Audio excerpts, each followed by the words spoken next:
सत श्री अकाल जी। Prime Asia TV देख रहे सारे दर्शकों का एक बार फिर तो निੱਘਾ स्वागत करते हैं प्रोग्राम प्राइम टाइम विच। मैं हाँ नवजीत। बहुत सारिया खबरों ते चर्चा करांगे। खबरां राजनीति नाल संबंधक भी ने, कुछ समाजिक मुद्दे भी है। शुरुआत पत्रकारों तो करते हैं क्योंकि अजकल के समय दे विच बहुत सारिया घटनावां देखण नूं सामने आ रही ने। पत्रकारों ते हमले हो रहे है। किता कोई भी होवे सौखा नहीं, चाहे पत्रकारी होवे, चाहे खेती होवे, चाहे डॉक्टरी का होवे, चाहे इंजीनियरिंग का होवे, किता कोई भी होवे काम सौखा नहीं। हर एक बंदा अपने किते दे विच माहर मन्निया भी जाता है, समझिया भी जाता है। पर अज दे समय के दौरान जदों कोई सच बोलण की कोशिश करता तो उहदे ते हमले भी हो रहे हैं। ये उदाहरणां विश्व के कई देशों विचों सामने आउंदियां ने। अंकड़े हैरान करने वाले हुंदे है। असी एक दिन जदों प्रैस आज़ादी दिवस मनाउने आ तो उस वेले भी ये चर्चा हुंदी है कि पत्रकारां नूं किन्ने औखे राहां दे विचों गुजरना पैंदा है। अज बहुत सारे हमले हो रहे हैं। विश्व के कई देश है, कई देश जिथे एक महीने दे विच 3 कतल भी हो जाते हैं, 5 भी हो जाते हैं, 12 भी होंदे है। मैक्सीको दे विच एक महीने च 12 कतल होए। सब तो खतरनाक देश मन्निया गया पत्रकारां लई। क्यों? क्योंकि ड्रग माफिया बहुत ज़्यादा है, क्योंकि उत्थे ड्रग का कारोबार करने वाले बहुत ने। किसी एक नूं नहीं कह सकते, बहुत सारे लोग ने जिहड़ा ये काम करते पे ने। खबर हुण बिहार तो आ रही है। बिहार दे विच एक पत्रकार दफ्तर दे विच बैठा सी।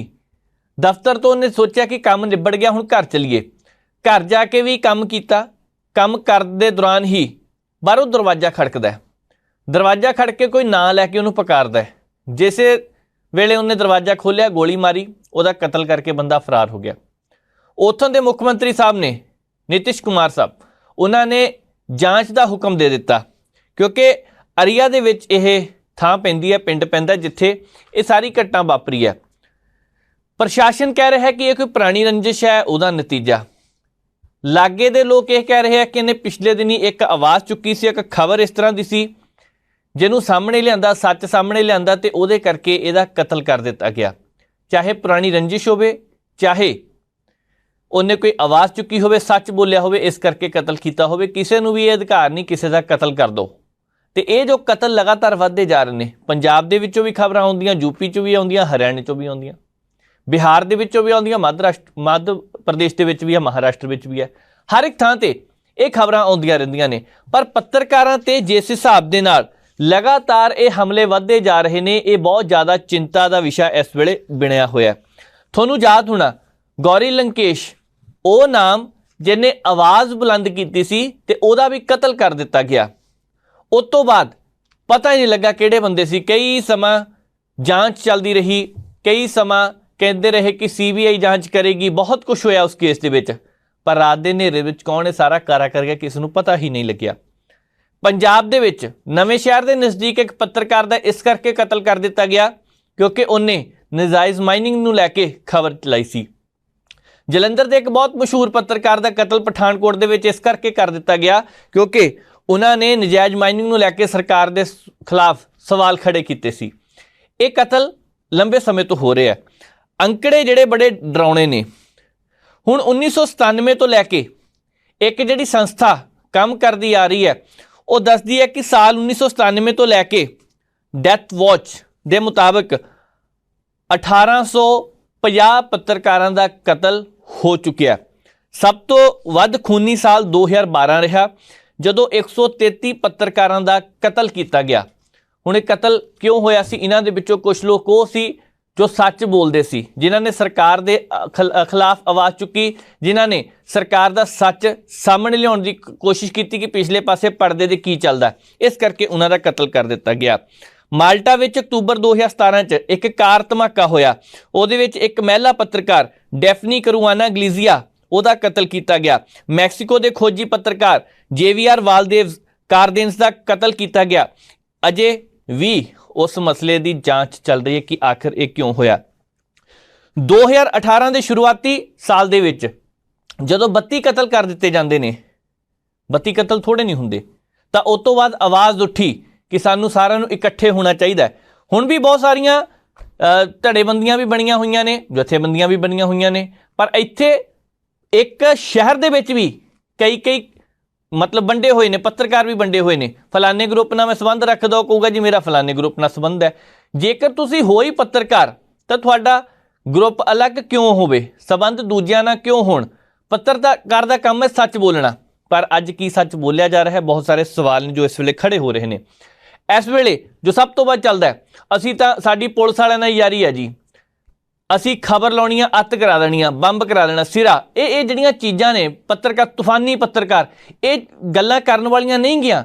ਜਿੰਨੇ ਕੰਮ ਕਰਨਾ ਉਹਨੇ ਚੁੱਪ ਕਰਕੇ ਵੀ ਕਰ ਦੇਣਾ, ਤੇ ਬਹੁਤ ਸਾਰੇ ਰੌਲਾ ਪਾਉਣ ਵਾਲੇ ਵੀ ਕੁਝ ਨਹੀਂ ਕਰ ਸਕਦੇ ਹੁੰਦੇ।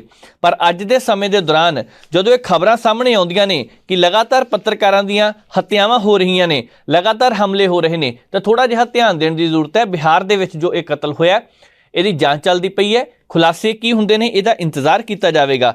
ਪਰ ਜਿਸ ਹਿਸਾਬ ਦੇ ਨਾਲ ਕੇਂਦਰ ਸਰਕਾਰ, ਸੂਬਾ ਸਰਕਾਰਾਂ ਇਹ ਕਹਿੰਦੀਆਂ ਕਿ ਮੰਦਭਾਗੀਆਂ ਘਟਨਾਵਾਂ ਨੇ, ਇਹ ਨਹੀਂ ਹੋਣੀਆਂ ਚਾਹੀਦੀਆਂ, ਉਹ ਸਾਰੇ ਕਹਿੰਦੇ ਆ, ਪਰ ਕਿਹੜਾ ਇੱਦਾਂ ਦਾ ਕਾਨੂੰਨ ਹੈ ਜਿਹਦੇ ਤਹਿਤ ਕਿਹਾ ਜਾਵੇ ਕਿ ਨਹੀਂ ਇਹ ਸਾਰਾ ਕੁਝ ਗਲਤ ਹੈ, ਇਹ ਰੁਕ ਜਾਣਾ ਚਾਹੀਦਾ?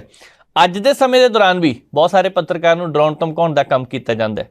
ਜਿਹਨੇ ਸੱਚ ਬੋਲਣਾ ਉਹਦੇ ਨਾਲ ਤੇ ਹੋਣਾ ਹੀ ਹੈ। ਪਰ ਇੰਨਾ ਜ਼ਰੂਰ ਹੈ, ਜੋ ਇਹ ਘਟਨਾਵਾਂ ਵਾਪਰਦੀਆਂ ਨੇ ਬੜੀਆਂ ਮੰਦਭਾਗੀਆਂ ਘਟਨਾਵਾਂ ਨੇ। ਅੱਗੇ ਵੱਧਦੇ ਹਾਂ, ਗੱਲ ਕਰਨੀ ਹੈ ਨਸ਼ਿਆਂ ਦੀ। ਸਰਕਾਰ ਪਿਛਲੇ ਕਈ ਦਿਨਾਂ ਤੋਂ ਇਹ ਕਹਿ ਰਹੀ ਹੈ ਕਿ ਪੰਜਾਬ ਦੇ ਵਿੱਚ ਨਸ਼ਾ ਖਤਮ ਕੀਤਾ ਜਾਵੇਗਾ। ਬਹੁਤ ਚੰਗੀ ਗੱਲ ਹੈ। ਬਹੁਤ ਸਾਰੇ ਲੋਕ ਸਵਾਗਤ ਕਰ ਰਹੇ ਨੇ, ਬਹੁਤ ਸਾਰੇ ਲੋਕ ਇੰਤਜ਼ਾਰ ਕਰ ਰਹੇ ਨੇ ਕਿ ਸਾਰਾ ਕੁਝ ਖਤਮ ਹੋ ਜਾਏਗਾ। ਇਹਦੇ ਵਿੱਚ ਕੁਝ ਕੁ ਪ੍ਰਸ਼ਾਸਨ ਦੇ ਅਧਿਕਾਰੀ ਵੀ ਰਲੇ ਹੋਏ ਨੇ ਜਿਹੜਾ ਨਸ਼ਾ ਵੇਚਣ ਦਾ ਕੰਮ ਕਰਦੇ ਨੇ। ਸਾਰੇ ਨਹੀਂ, ਪਰ ਇੱਕ ਗਿਣਤੀ ਉਹਨਾਂ ਦੀ ਹੈਗੀ ਆ। ਜੇਕਰ 100 ਬੰਦਿਆਂ ਨੂੰ ਇੱਕ ਪਾਸੇ ਖੜੇ ਕਰ ਲਈਏ ਤਾਂ ਉਹਦੇ ਵਿੱਚੋਂ 70 ਇਮਾਨਦਾਰ ਵੀ ਹੋਣਗੇ, 30 ਅਲੱਗ ਕਰ ਦਈਏ, 30 ਦੇ ਵਿੱਚੋਂ 20 ਵੀ ਹੋਣ ਤਾਂ ਉਹ ਸਾਰਿਆਂ ਨੂੰ ਬਦਨਾਮ ਕਰਦੇ ਪਏ ਆ। ਕੁਝ ਕੁ ਪ੍ਰਸ਼ਾਸਨਿਕ ਅਧਿਕਾਰੀਆਂ ਦੇ ਉੱਤੇ ਪਿਛਲੇ ਸਮੇਂ 'ਚ ਦੋਸ਼ ਲੱਗਿਆ ਕਿ ਇਹਨਾਂ ਨੇ ਨਸ਼ੇ ਦਾ ਵਪਾਰ ਕੀਤਾ। ਉਹਨਾਂ ਦੇ ਵਿੱਚੋਂ ਕੁਝ ਜੇਲ੍ਹ ਦੇ ਵਿੱਚ ਵੀ ਸੀਗੇ। ਤੁਹਾਨੂੰ ਯਾਦ ਹੋਣਾ ਬਰਖਾਸਤ AIG ਰਾਜਜੀਤ ਸਿੰਘ, ਇੰਦਰਜੀਤ ਵੀ ਜੇਲ੍ਹ ਵਿੱਚ ਇੰਸਪੈਕਟਰ ਸੀ। ਕਿਸ ਹਿਸਾਬ ਦੇ ਨਾਲ ਤਰੱਕੀ ਮਿਲ ਗਈ ਇੰਨੀ ਜਲਦੀ, ਸਭ ਨੂੰ ਪਤਾ ਹੈ ਕੀ ਹੁੰਦਾ ਸੀ। ਕਿਲੋਆਂ ਦੇ ਹਿਸਾਬ ਨਾਲ ਹੈਰੋਇਨ ਬਰਾਮਦ ਹੋਈ। ਸਾਡੇ ਇੱਥੇ ਚੰਗੇ ਖਿਡਾਰੀ DSP ਜਗਦੀਸ਼ ਭੋਲੇ ਨੂੰ ਕੌਣ ਨਹੀਂ ਜਾਣਦਾ ਸੀ, ਬਰਖਾਸਤ ਕੀਤਾ ਗਿਆ ਬਾਅਦ ਦੇ ਵਿੱਚ। ਖਿਡਾਰੀਆਂ ਤੋਂ ਬਾਅਦ ਚੰਗੀ ਨੌਕਰੀ ਮਿਲਦੀ ਹੈ, ਪੈਸਾ ਵੀ ਠੀਕ ਹੋ ਜਾਂਦਾ, ਤਨਖਾਹ ਨਾਲ ਸਰ ਜਾਂਦਾ, ਪਰ ਇੱਧਰਲੇ ਪਾਸੇ ਕਦਮ ਕਿਉਂ ਰੱਖਿਆ ਜਾਂਦਾ ਇਹ ਅਜੇ ਤੱਕ ਸਮਝ ਨਹੀਂ ਆਉਂਦੀ। ਹੁਣ ਅੱਜ ਕਰੋੜਾਂ ਦੇ ਡਰੱਗਸ ਮਾਮਲੇ ਵਿੱਚ ਜੋ ਘਪਲਾ ਸਾਹਮਣੇ ਆਇਆ ਸੀ, ਜਿਹਦੇ ਵਿੱਚ ਬਰਖਾਸਤ ਹੈ AIG ਰਾਜਜੀਤ ਸਿੰਘ, ਉਹਨੂੰ ਅਦਾਲਤ ਨੇ ਭਗੌੜਾ ਕਰਾਰ ਦੇ ਦਿੱਤਾ। ਸਵਾਲ ਇਹ ਹੈ ਕਿ 600 ਤੋਂ ਵੱਧ ਥਾਵਾਂ ਤੇ ਛਾਪੇਮਾਰੀ ਹੋ ਸਕਦੀ ਹੈ, ਕੀਤੀ ਵੀ ਗਈ ਹੈ, ਤੇ ਇਹਨਾਂ ਥਾਵਾਂ ਤੇ ਜਦੋਂ ਛਾਪੇਮਾਰੀ ਕੀਤੀ ਗਈ ਉਹ ਬੰਦਾ ਅਜੇ ਤੱਕ ਫੜ ਕਿਉਂ ਨਹੀਂ ਹੋਇਆ? ਕਿਸੇ ਨੂੰ ਕਿਉਂ ਨਹੀਂ ਪਤਾ ਲੱਗਦਾ ਕਿ ਕਿੱਥੇ ਹੈ? ਚਲੋ ਇਹ ਪ੍ਰਸ਼ਾਸਨ ਦਾ ਕੰਮ ਹੈ, ਇਹ ਸਰਕਾਰ ਦਾ ਕੰਮ ਹੈ ਪਤਾ ਲਗਾਉਣਾ। ਜਦੋਂ ਇਹ ਖਬਰਾਂ ਸਾਹਮਣੇ ਆਉਂਦੀਆਂ ਨੇ ਕਿ ਇੱਕ ਜ਼ਿਲ੍ਹੇ ਦੇ ਵਿੱਚ ਇੱਕ ਮੰਤਰੀ ਹੈ, ਉਹਦੇ ਪਸ਼ੂ ਗੁੰਮ ਹੋ ਗਏ, ਪੁਲਿਸ ਦੀਆਂ 8 ਟੀਮਾਂ ਲਗਾ ਦਿੱਤੀਆਂ ਜਾਂਦੀਆਂ ਨੇ ਲੱਭਣ, ਤੇ ਬਾਅਦ ਵਿੱਚ ਕਿਹਾ ਜਾਂਦਾ ਹੈ ਕਿ ਉਹ ਫੜ ਹੋ ਗਏ, ਬੰਦੇ ਟਰੇਸ ਹੋ ਗਏ ਹੈ ਜਿਹੜੇ ਪਸ਼ੂ ਲੈ ਕੇ ਗਏ ਸੀਗੇ। ਜਦੋਂ ਇਹ ਖਬਰਾਂ ਆਉਂਦੀਆਂ ਕਿ ਇੱਕ ਮੰਤਰੀ ਦਾ ਕੁੱਤਾ ਗਵਾਚ ਗਿਆ, ਪੁਲਿਸ ਦੀਆਂ ਟੀਮਾਂ ਲਗਾ ਦਿੱਤੀਆਂ ਜਾਂਦੀਆਂ ਨੇ ਤੋਂ ਲੱਭ ਕੇ ਲੈ ਆਉਂਦੀਆਂ ਨੇ। ਜਦੋਂ ਇਹ ਖਬਰਾਂ ਆਉਂਦੀਆਂ ਨੇ ਕਿ ਇੱਕ ਸਾਡੇ ਸੂਬੇ ਦੇ ਵਿੱਚ ਮੁੱਖ ਮੰਤਰੀ ਸਾਹਿਬ ਸੀ, ਉਹਨਾਂ ਦੇ ਧਰਮ ਪਤਨੀ ਦੇ ਖਾਤੇ ਦੇ ਵਿੱਚੋਂ ਠੱਗੀ ਵੱਜ ਗਈ, 24 ਘੰਟੇ ਦੇ ਵਿੱਚ ਬੰਦੇ ਟਰੇਸ ਕਰ ਲਏ। ਪੰਜਾਬ ਦੇ ਵਿੱਚ ਪਤਾ ਨਹੀਂ, ਭਾਰਤ ਵਿੱਚ ਪਤਾ ਨਹੀਂ ਕਿੰਨੇ ਕੁ ਇਸ ਤਰ੍ਹਾਂ ਦੇ ਲੋਕ ਹੋਣੇ ਆ ਜਿਨ੍ਹਾਂ ਨਾਲ ਹਰ ਰੋਜ਼ ਠੱਗੀਆਂ ਵੱਜਦੀਆਂ, ਅੱਜ ਤੱਕ ਟਰੇਸ ਹੀ ਨਹੀਂ ਹੁੰਦਾ। ਕੀ ਗੱਲ ਭਾਈ, ਜਿਹੜਾ ਵੱਡਾ ਬੰਦਾ ਆ ਉਹਦੇ ਹੀ ਸਿਰਫ ਟਰੇਸ ਕਰਨ ਨੂੰ ਹੈਗੇ ਸਾਰੇ ਜਣੇ। ਜਦੋਂ ਪੁਲਿਸ ਇਹ ਲੱਭ ਸਕਦੀ ਹੈ, ਵੈਸੇ ਇਹ ਨਹੀਂ ਕਹਿੰਦੇ ਕਿ ਨਹੀਂ ਲੱਭਦੀ ਹੋਣੀ, ਲੱਭ ਸਕਦੀ ਹੈ, ਇੱਥੇ ਵੀ ਲੱਭਿਆ ਜਾ ਸਕਦਾ, ਤੇ ਕਾਰਵਾਈ ਕਿਉਂ ਢਿੱਲੀ ਕੀਤੀ ਜਾ ਰਹੀ ਹੈ? ਹੁਣ ਅਦਾਲਤ ਇਸ ਮਾਮਲੇ ਵਿੱਚ ਸਖਤ ਨਜ਼ਰ ਆ ਰਹੀ ਹੈ। ਕਰੋੜਾਂ ਦੇ ਡਰੱਗਸ ਮਾਮਲੇ ਵਿੱਚ ਫਰਾਰ ਚੱਲ ਰਹੇ ਰਾਜਜੀਤ ਸਿੰਘ ਨੂੰ ਲੱਭਣ ਦੀਆਂ ਕੋਸ਼ਿਸ਼ਾਂ ਜ਼ਰੂਰ ਕੀਤੀਆਂ ਜਾ ਰਹੀਆਂ ਨੇ, ਪਰ ਅਜੇ ਤੱਕ ਪਤਾ ਨਹੀਂ ਲੱਗਦਾ ਪਿਆ ਕਹਿੰਦੇ ਕਿੱਥੇ ਹੈ। ਦੋ ਸਾਥੀ ਦੋਨੇ ਜਣੇ ਇੰਦਰਜੀਤ ਤੇ ਇਹ ਮਿਲ ਕੇ ਇਹਨਾਂ ਨੇ ਜ਼ਬਰਦਸਤ ਰੈਕਟ ਚਲਾਇਆ ਸੀ। ਸਵਾਲ ਇਹ ਨਹੀਂ ਕਿ ਦੋ ਸੀਗੇ, ਸਵਾਲ ਇਹ ਹੈ ਕਿ ਇਹਨਾਂ ਦੇ ਪਿੱਛੇ ਉਹ ਕਿਹੜੀ ਸਿਆਸੀ ਤਾਕਤ ਸੀ ਜਿਹੜਾ ਸ਼ਹਿ ਦਿੰਦੀ ਪਈ ਸੀ ਕੋਈ ਨਹੀਂ ਅਸੀਂ ਬੈਠੇ ਹਾਂ ਚੱਕ ਦੋ ਫੱਟੇ। ਉਹ ਕਿਹੜੇ ਸਿਆਸਤਦਾਨ ਸੀ? ਕੀ ਉਸ ਵੇਲੇ ਦੇ ਹਲਕੇ ਦੇ ਵਿਧਾਇਕ ਸੀ ਕਿਸੇ ਦੇ? ਕੀ ਉਸ ਵੇਲੇ ਮੰਤਰੀ ਦੀ ਕੁਰਸੀ ਤੇ ਬੈਠੇ ਸੀ, ਜਾਂ ਫਿਰ ਮੰਤਰੀ ਤੋਂ ਉੱਪਰਲੀ ਕੁਰਸੀ ਤੇ ਬੈਠੇ ਸੀ? ਕੋਈ ਵੀ ਹੋਵੇ, ਜਾਂਚ ਤਾਂ ਉਧਰ ਨੂੰ ਵੀ ਜਾਣੀ ਚਾਹੀਦੀ ਹੈ, ਪਰ ਜਦੋਂ ਤੱਕ ਬੰਦਾ ਫੜ ਨਹੀਂ ਹੁੰਦਾ ਉਦੋਂ ਤੱਕ ਕਿਆਸਰਾਈਆਂ ਨਹੀਂ ਲਗਾਈਆਂ ਜਾ ਸਕਦੀਆਂ। ਰਿਪੋਰਟਾਂ ਇਹ ਕਹਿੰਦੀਆਂ ਨੇ ਕਿ ਗ੍ਰਹਿ ਵਿਭਾਗ ਨੇ ਰਾਜਜੀਤ ਵਿਰੁੱਧ ਵੱਖਰਾ ਕੇਸ ਦਰਜ ਕਰਨ ਲਈ ਪੰਜਾਬ ਵਿਜੀਲੈਂਸ ਬਿਊਰੋ ਨੂੰ ਇੱਕ ਪੱਤਰ ਲਿਖਿਆ ਸੀ। ਹਾਲਾਂਕਿ ਬਾਅਦ ਵਿੱਚ ਜਦੋਂ ਮਾਮਲਾ ਕਾਨੂੰਨੀ ਸ਼ਾਖਾ ਨੂੰ ਭੇਜਿਆ ਗਿਆ ਤਾਂ ਇਹ ਫੈਸਲਾ ਕੀਤਾ ਗਿਆ ਕਿ ਕਿਉਂਕਿ ਜ਼ਬਰਦਸਤੀ ਸ਼ਾਮਲ ਸੀ ਇਹਦੇ ਵਿੱਚ, ਇਸ ਲਈ STF ਨੂੰ ਮਾਮਲੇ ਦੀ ਜਾਂਚ ਕਰਨੀ ਚਾਹੀਦੀ ਹੈ। ਇਹ ਮਸਲਾ ਇੱਥੇ ਰੁਕ ਗਿਆ।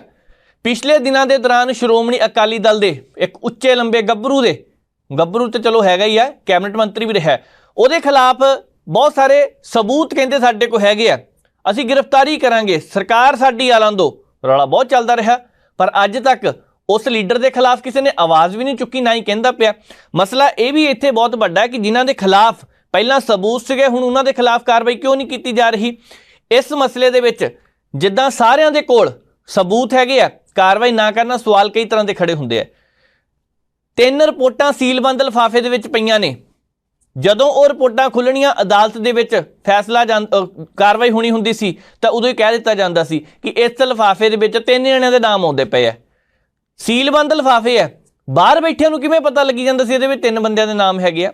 ਕੀ ਰਿਪੋਰਟਾਂ ਲੀਕ ਹੋਈਆਂ ਸੀ? ਜੇ ਲੀਕ ਹੋਈਆਂ ਸੀ ਤਾਂ ਜਾਂਚ ਉਹਦੀ ਕਿਉਂ ਨਹੀਂ ਹੋਈ? ਪਰ ਜਿਹੜੇ ਨਾਮ ਲਏ ਜਾ ਰਹੇ ਸੀ ਕਿ ਉਹ ਸਿਆਸੀ ਤੁੱਕੇ ਲਗਾਏ ਜਾ ਰਹੇ ਸੀ ਕਿ ਚਲੋ ਇੱਕ ਅੱਧੇ ਤਾਂ ਇਹਨਾਂ ਦੇ ਵਿੱਚੋਂ ਹੀ ਨਾਮ ਹੋਣਾ।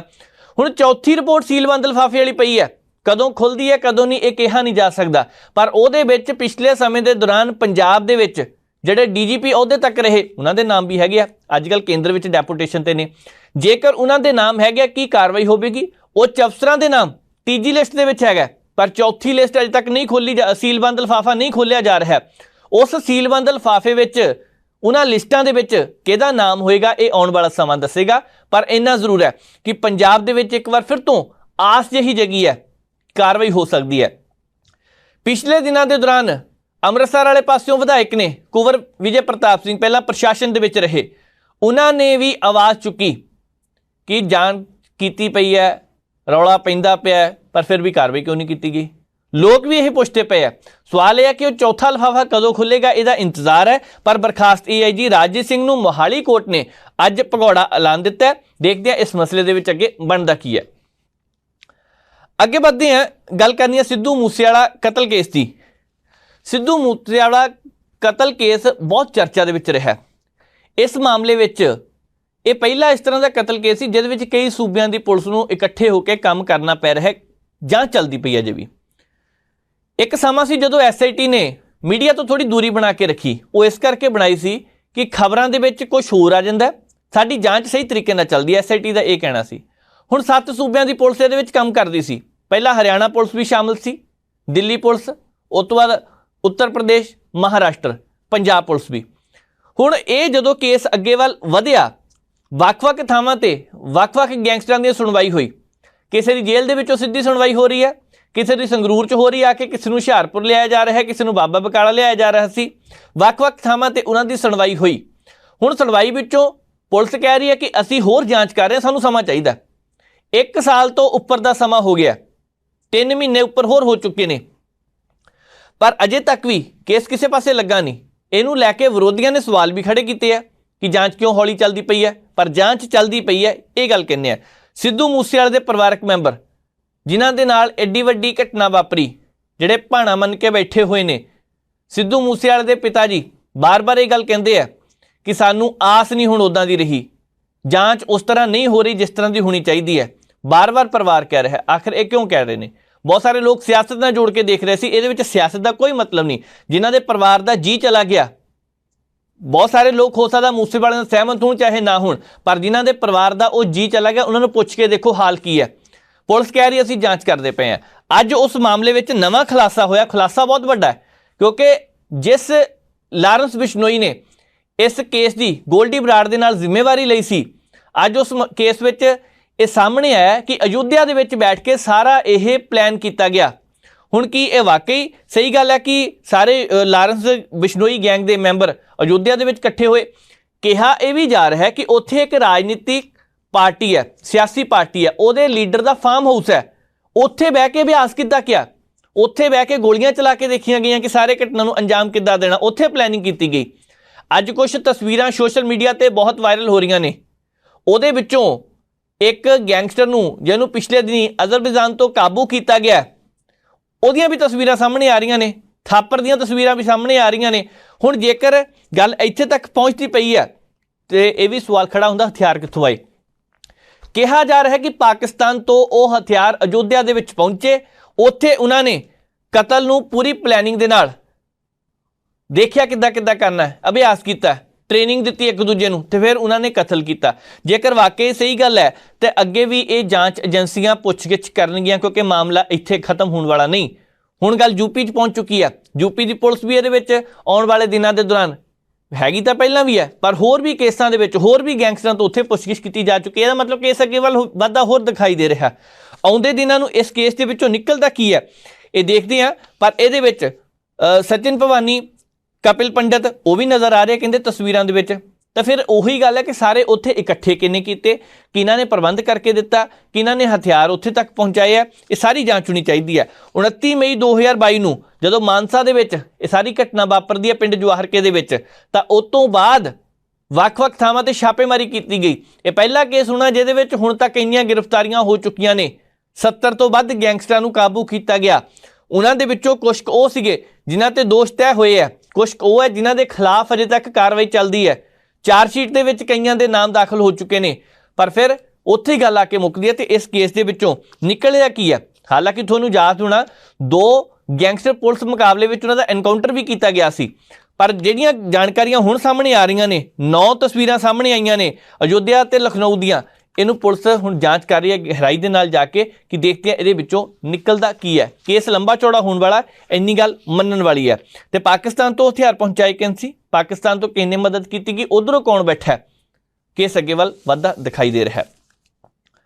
अगे बढ़दे हां, गल करनी है हड़ां दी। पंजाब दे विच इस वेले हड़ आए हुए ने, 165 तो वध वो पिंड जिहड़े पूरी तरह प्रभावित हुए ने। सरकार कह रही है कि असीं उत्थे मदद पहुंचा रहे हैं। श्रोमणी गुरुद्वारा प्रबंधक कमेटी जिन्हों ने पहला भी राहत कैंप लगाए सी, उन्होंने एक बार फिर तो राहत कैंप लगा दिते ने। चंगी गल है, विदेशों विचों बहुत सारे पंजाबी भरा वो ने जो मदद भेज रहे हैं, असीं उन्हां दा धन्नवाद भी करते हैं। भारत दे विच, पंजाब दे विच भारत की गल इस करके कीती है क्योंकि यूपी तो भी कुछ संगतां 12-12 13-13 ट्रक लैके आके आईयां, इत्थे सिख संगत उत्थों पहुंची सीगी। उन्होंने भी कोशिश की है कि साडा भी तिल फुल जो भी साडा योगदान है असीं पाईए। तो चंगी गल है, योगदान सारे पा रहे हैं। कुछ तस्वीरां पिंडां दीयां देख के मन उदास भी हुंदा सी। उहदे विच पानी भरिया, एक व्यक्ति जा रहा, उहदा पूरा मोटरसाइकिल डुੱਬਿਆ, दिखाई नहीं दे रहा की लैके जांदा पिया। एक बेबे सिर ते गठड़ी रखी है, इधरले पासे उन्हें पोता होगा जां परिवारक कोई मैंबर होगा, उहनूं चक्किया, उम्र लग रही सी 70 साल की, वो पानी दे विचों जा रहे है। उत्थे ही बहुत सारे लोग बजुर्ग इकट्ठे हुए हस रहे सी, गल्लां करदे सीगे। चेहरिਆਂ ते अजे भी खुशियां भावें इन्नी मुसीबत दे विच ने, दुखां दे विच ने, क्योंकि ये पंजाबियों का सुभाव है, दिल खोल के मदद लई अगे आ जांदे। उन्होंने पता है कि आले दुआले मदद आ जानी है, ये साडे भैण भरा ने। पर मन इस करके उदास हुंदा है कि कुछ परिवारों के मकान ढह गए, कुछ परिवारों के सुपने उन्हां मकानां दे नाल ढह गए। बहुत सारे किसान भरा उन्हां दीयां फसलां तबाह हो गई, बर्बाद हो गई। अज ये खबरां आ रही ने कि गुरदासपुर, तरनतारन का कुछ इलाका, इधरले पासे नवें शहर के कुछ पिंड, हुशियारपुर के कुछ पिंड, टांडा, उड़मुड़, दसूहा, मकेरियां, इन्हां थावां ते पानी की मार है। एक पासे सतलुज दे विच पानी का पद्धर वधदा पिया, इधर ब्यास दरिया भी, हिमाचल प्रदेश के विच भारी मींह करके ये सारा कुछ दिखाई दे रहा है। हिमाचल प्रदेश के विच जिस हिसाब के हालात ने, स्थिति थोड़ी जी खतरनाक है, क्योंकि 80 तो वध मौतां उत्थे हो चुकियां ने। 80 मौतां हो जाना अपने आप दे विच बहुत वड्डी गल है। इस बार जिन्नी मार हड़ां दी हिमाचल प्रदेश विच पई है, जिन्ने उत्थे मकान ढह गए ने, जिन्ने उत्थे लोकां दा नुकसान होया, ये बहुत वड्डा आउण वाले समय दे विच घाटा। वड्डी गल यह है कि हिमाचल प्रदेश दे विच पहाड़ां दे थल्लों जिद्दां मिट्टी निकल गई है, जिथे चौड़ियां सड़कां सीगियां, वो किसी वेले भी हुण पहाड़ डिग सकदे आ। ये हुण कहिंदे आ कि अलर्ट भी जारी किया गया। सो भाई जेडे भी जाते हैं, ठीक है, घूमन फिरन का शौकीन शौक सारिਆਂ ਨੂੰ है, पर थोड़ा जिहा मौसम सैट हो लंदो, फिर जो जिहदा दिल करदा दिल खोल के जाओ। पंजाब की जो गल की जा रही है, पंजाब दे विच हड़ा करके जिस हिसाब के नाल हालात बने हुए ने, राहत कार्य चलते पे है, NDRF दी टीमां, SDRF दी टीमां डटियां हुई ने। पर सवाल ये उठता पिया कि जिस हिसाब के नाल हुण वख-वख दरियावां दे विच, नदियां दे विच पानी भरदा जा रहा है, कि ये वाकई आने वाले दिनों लई खतरनाक हो सकता है। अज के दिन तक सरकार ने भरोसा दिता है कि स्थिति कंट्रोल दे विच है। हरजोत सिंह बैंस कुछ थावां ते आप गए, कुलदीप सिंह धालीवाल कुछ थावां ते आप गए, उन्होंने देखिया, दसिया, कहते बिल्कुल ठीक है, स्थिति काबू दे विच है। कल हलका उड़मुड़ विच ਉੱਥੋਂ ਦੇ ਵਿਧਾਇਕ ਨੇ ਜਸਵੀਰ ਸਿੰਘ ਰਾਜਾ, ਪੰਜਾਬ ਦੇ ਮੁੱਖ ਮੰਤਰੀ ਭਗਵੰਤ ਮਾਨ ਸਾਹਿਬ ਨਾਲ ਜਿੰਪਾ ਸਾਹਿਬ ਸੀਗੇ, ਇਹ ਸਾਰੇ ਜਣੇ ਉੱਥੇ ਪਹੁੰਚੇ। ਉਹਨਾਂ ਨੇ ਵੀ ਆਲੇ ਦੁਆਲੇ ਦੇ ਇਲਾਕਿਆਂ ਦੇ ਵਿੱਚ ਜਾ ਕੇ ਦੇਖਿਆ। ਠੀਕ ਹੈ, ਅਜੇ ਤੱਕ ਹਾਲਾਤ ਠੀਕ ਹੈ, ਪਰ ਦੁਖਦਾਈ ਖਬਰ ਫਿਰੋਜ਼ਪੁਰ ਤੋਂ ਆਈ। 4 ਲੋਕਾਂ ਦੀ ਪੰਜਾਬ ਦੇ ਵਿੱਚ ਮੌਤ ਹੋ ਚੁੱਕੀ ਹੈ ਹੜ੍ਹ ਕਰਕੇ। ਮਕਾਨਾਂ ਦੀਆਂ ਛੱਤਾਂ ਵੀ ਢਹਿ ਗਈਆਂ ਨੇ ਤੇ ਨਾਲ ਹੀ ਅੱਜ ਕੁਝ ਥਾਵਾਂ ਤੇ ਟ੍ਰੇਨਾਂ ਵੀ ਰੱਦ ਕੀਤੀਆਂ ਗਈਆਂ। 18 ਤੋਂ ਵੱਧ ਟ੍ਰੇਨਾਂ ਇਸ ਕਰਕੇ ਰੱਦ ਕਰ ਦਿੱਤੀਆਂ ਗਈਆਂ ਕਿਉਂਕਿ ਪਟੜੀਆਂ ਤੇ ਪਾਣੀ ਭਰਿਆ ਹੋਇਆ ਹੈ। ਵਿਭਾਗ ਕਿਸੇ ਵੀ ਤਰੀਕੇ ਦਾ ਕੋਈ ਵੀ ਰਿਸਕ ਨਹੀਂ ਲੈਣਾ ਚਾਹੁੰਦਾ। 2-4 ਦਿਨ ਫਿਰ ਬਾਅਦ ਟ੍ਰੇਨ 'ਚ ਚੱਲ ਜਾਣਗੇ ਲੋਕ, ਪਰ ਨੁਕਸਾਨ ਵੱਡੇ ਪੱਧਰ ਤੇ ਨਾ ਹੋਵੇ, ਇਸ ਕਰਕੇ ਪੰਜਾਬ ਪਹਿਲਾਂ ਹੀ ਇੱਥੇ ਵਿਚਾਰ ਕਰਕੇ ਚੱਲਦਾ ਪਿਆ। ਸਰਕਾਰ ਧਿਆਨ ਰੱਖਦੀ ਪਈ ਹੈ। ਸਰਕਾਰ ਇੱਕ ਪਾਸੇ ਵੀ ਕਹਿ ਰਹੀ ਹੈ ਕਿ ਜਿਹਨੂੰ ਮੁਆਵਜ਼ਾ ਦੇਣ ਦੀ ਜ਼ਰੂਰਤ ਸਮਝਾਂਗੇ, ਜਿੱਥੇ ਨੁਕਸਾਨ ਹੋਇਆ ਅਸੀਂ ਮੁਆਵਜ਼ਾ ਉਹਨੂੰ ਦੇਵਾਂਗੇ ਵੀ। ਅੱਗੇ ਵੱਧਦੇ ਹਾਂ, ਗੱਲ ਕਰਨੀ ਹੈ ਇੱਕ ਵਾਰ ਫਿਰ ਤੋਂ ਨਸ਼ਿਆਂ ਦੀ, ਕਿਉਂਕਿ ਪਹਿਲਾਂ ਰਾਜਨੀਤੀ ਦੀ ਗੱਲ ਕਰਕੇ ਹਟੇ ਹਾਂ, ਪਰ ਹੁਣ ਪੰਜਾਬ ਦੇ ਉਸ ਪਿੰਡ ਦੀ ਗੱਲ ਕਰਨੀ ਹੈ ਜਿੱਥੇ ਇੱਕ ਸਾਹਮਣੇ ਆਇਆ ਕਿ ਬੰਦੇ ਤਾਂ ਰਾਤ ਨੂੰ ਪਹਿਰਾ ਲਾਉਂਦੇ ਸੀਗੇ, ਬੀਬੀਆਂ ਵੀ ਰਾਤ ਨੂੰ ਪਹਿਰਾ ਲਗਾ ਰਹੀਆਂ ਨੇ। ਹੁਣ ਇਹ ਪਹਿਰਾ ਲਾਉਣ ਲਈ ਕਿਉਂ ਉਹਨਾਂ ਨੂੰ ਮਜਬੂਰ ਹੋਣਾ ਪਿਆ? ਉਸ ਤੋਂ ਪਹਿਲਾਂ ਅਸੀਂ ਜੇਕਰ ਇਹ ਗੱਲ ਕਰੀਏ, ਅੱਜ ਸੋਸ਼ਲ ਮੀਡੀਆ ਤੇ ਇੱਕ ਵੀਡੀਓ ਵਾਇਰਲ ਹੋਈ, ਅੰਮ੍ਰਿਤਸਰ ਦੀ ਦੱਸੀ ਜਾ ਰਹੀ ਹੈ। ਇੱਕ ਨੌਜਵਾਨ ਮੋਟਰਸਾਈਕਲ ਤੇ ਬੈਠਾ, ਨਸ਼ਾ ਕੀਤਾ, ਐਨ ਨਸ਼ੇ ਵਿੱਚ ਧੂਤ, ਕੁਛ ਨਹੀਂ ਪਤਾ ਲੱਗ ਰਿਹਾ ਉਹਨੂੰ, ਮੋਟਰਸਾਈਕਲ ਤੇ ਬੈਠਾ ਨਸ਼ੇ ਦੇ ਵਿੱਚ। ਇੱਦਾਂ ਦੀ ਉਹਦੀ ਲੋੜ ਸੀ ਕਿ ਸੁੱਤਾ ਹੋਇਆ ਦਿਖਾਈ ਦੇ ਰਿਹਾ। ਲੋਕਾਂ ਨੇ ਮੂੰਹ ਤੇ ਆ ਕੇ ਪਾਣੀ ਪਾਇਆ, ਫਿਰ ਪਰਿਵਾਰਕ ਮੈਂਬਰਾਂ ਨੂੰ ਬੁਲਾਇਆ, ਫਿਰ ਕਹਿੰਦੇ ਇਹਨੂੰ ਘਰ ਨੂੰ ਲੈ ਜਾਓ। ਹਾਲਾਤ ਇੱਥੇ ਤੱਕ ਪਹੁੰਚੇ ਨੇ। ਕੱਲ੍ਹ ਜਦੋਂ ਇਹ ਖਬਰ ਸਾਹਮਣੇ ਆਈ, ਇੱਕ ਕੁੜੀ, ਉਹਦੇ ਟੀਕੇ ਲਗਾਏ ਗਏ, ਵਿਆਹੀ ਹੈ, ਇੱਕ ਧੀ ਵੀ ਹੈ ਉਹਦੀ, ਉਹ ਕਹਿੰਦੀ ਕਿ ਮੈਨੂੰ ਨਸ਼ੇ ਦੀ ਆਦਤ ਪਈ ਹੈ, ਲੰਬੇ ਸਮੇਂ ਤੋਂ ਪਈ, 4 ਸਾਲ ਤੋਂ ਪਈ ਹੈ। ਕੀ ਕਰੇ ਬੰਦਾ? ਪੰਜਾਬ ਦੇ ਵਿੱਚ ਮੁੰਡਿਆਂ ਲਈ ਨਸ਼ਾ ਛਡਾਊ ਕੇਂਦਰ ਸੀ, ਕੁੜੀਆਂ ਲਈ ਨਸ਼ੇ ਛਡਾਊ ਕੇਂਦਰ ਬਣਾਉਣੇ ਪੈ ਗਏ। ਤਰਾਸਦੀ ਹੈ ਪੰਜਾਬ ਦੀ।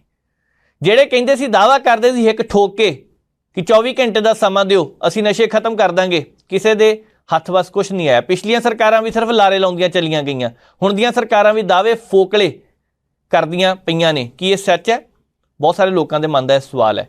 ਪਿਛਲੀਆਂ ਸਰਕਾਰਾਂ ਦੇ ਉੱਪਰ ਦੋਸ਼ ਲੱਗਦਾ ਰਿਹਾ ਕਿ ਇਹ ਕਹਿੰਦੇ ਜੀ ਅਸੀਂ ਤਾਂ ਨਸ਼ਾ ਖਤਮ ਕਰ ਦਾਂਗੇ, ਇਹ ਕਹਿੰਦੇ ਜੀ ਲੱਕ ਤੋੜ ਦਿਆਂਗੇ। ਹੁਣ ਵੀ ਲੱਕ ਤੋੜਨ ਦੀ ਗੱਲ ਕਹੀ ਜਾ ਰਹੀ ਹੈ। ਮੰਨਣਾ ਲੋਕਾਂ ਨੇ ਤਾਂ ਜੇਕਰ ਵਾਕਈ ਤੋੜ ਦਿੱਤਾ। 200 ਤੋਂ ਵੱਧ ਮੌਤਾਂ 1.5 ਸਾਲ ਦੇ ਵਿੱਚ ਹੋ ਚੁੱਕੀਆਂ ਨੇ। 200 ਤੋਂ ਵੱਧ ਮੌਤਾਂ ਆਪਣੇ ਆਪ ਦੇ ਵਿੱਚ ਬਹੁਤ ਵੱਡਾ ਅੰਕੜਾ। ਮੌਤ ਇੱਕ ਵੀ ਹੋਵੇ ਤਾਂ ਮਾੜੀ ਹੈ, ਦੁਖਦਾਈ ਹੈ। ਇੱਥੇ 200 ਮੌਤਾਂ ਹੋ ਚੁੱਕੀਆਂ ਨੇ ਤੇ ਜੇਕਰ ਪਿਛਲੇ 15 ਸਾਲਾਂ ਦਾ ਰਿਕਾਰਡ ਕਢਾ ਕੇ ਦੇਖਿਆ ਜਾਵੇ ਤਾਂ ਸਾਹਮਣੇ ਆ ਜਾਏਗਾ ਸੱਚ ਕੀ ਹੈ, ਪੰਜਾਬ ਦੀ ਪੀੜ੍ਹੀ ਕਿੱਧਰ ਨੂੰ ਜਾ ਰਹੀ ਹੈ। ਇਸ ਕਰਕੇ ਲੋੜ ਪਈ ਹੈ ਉਹਨਾਂ ਬੀਬੀਆਂ ਨੂੰ ਰਾਤ ਨੂੰ ਧਰਨਾ ਲਗਾਉਣ ਦੀ। ਪ੍ਰਾਈਮ ਏਸ਼ੀਆ ਟੀਵੀ ਦੇ ਪੱਤਰਕਾਰ ਨੇ ਗੋਵਿੰਦਰ ਜੰਗੀਆਣਾ, ਉਹਨਾਂ ਨੇ ਰਿਪੋਰਟ ਕੀਤੀ ਹੈ। ਰਾਤ ਦੇ ਵੇਲੇ ਜਾ ਕੇ ਦੇਖਿਆ ਕਿ ਹਾਲਾਤ ਕਿਸ ਤਰ੍ਹਾਂ ਦੇ ਨੇ। ਰਿਪੋਰਟ ਦਾ ਪਹਿਲਾਂ ਇੱਕ ਹਿੱਸਾ ਦੇਖਦੇ ਹਾਂ, ਬਾਅਦ ਵਿੱਚ ਚਰਚਾ ਕਰਾਂਗੇ।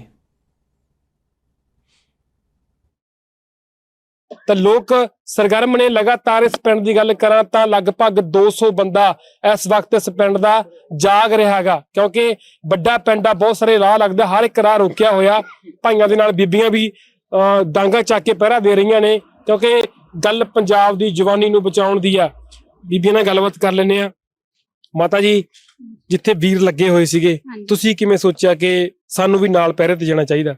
ਅਸੀਂ ਵੀਰੇ ਪਹਿਲਾਂ ਠੇਕਾ ਚੁਕਾਉਣ ਦੇ ਵਿਰੋਧ 'ਚ ਇੱਥੇ ਧਰਨਾ ਦਿੱਤਾ ਸੀਗਾ।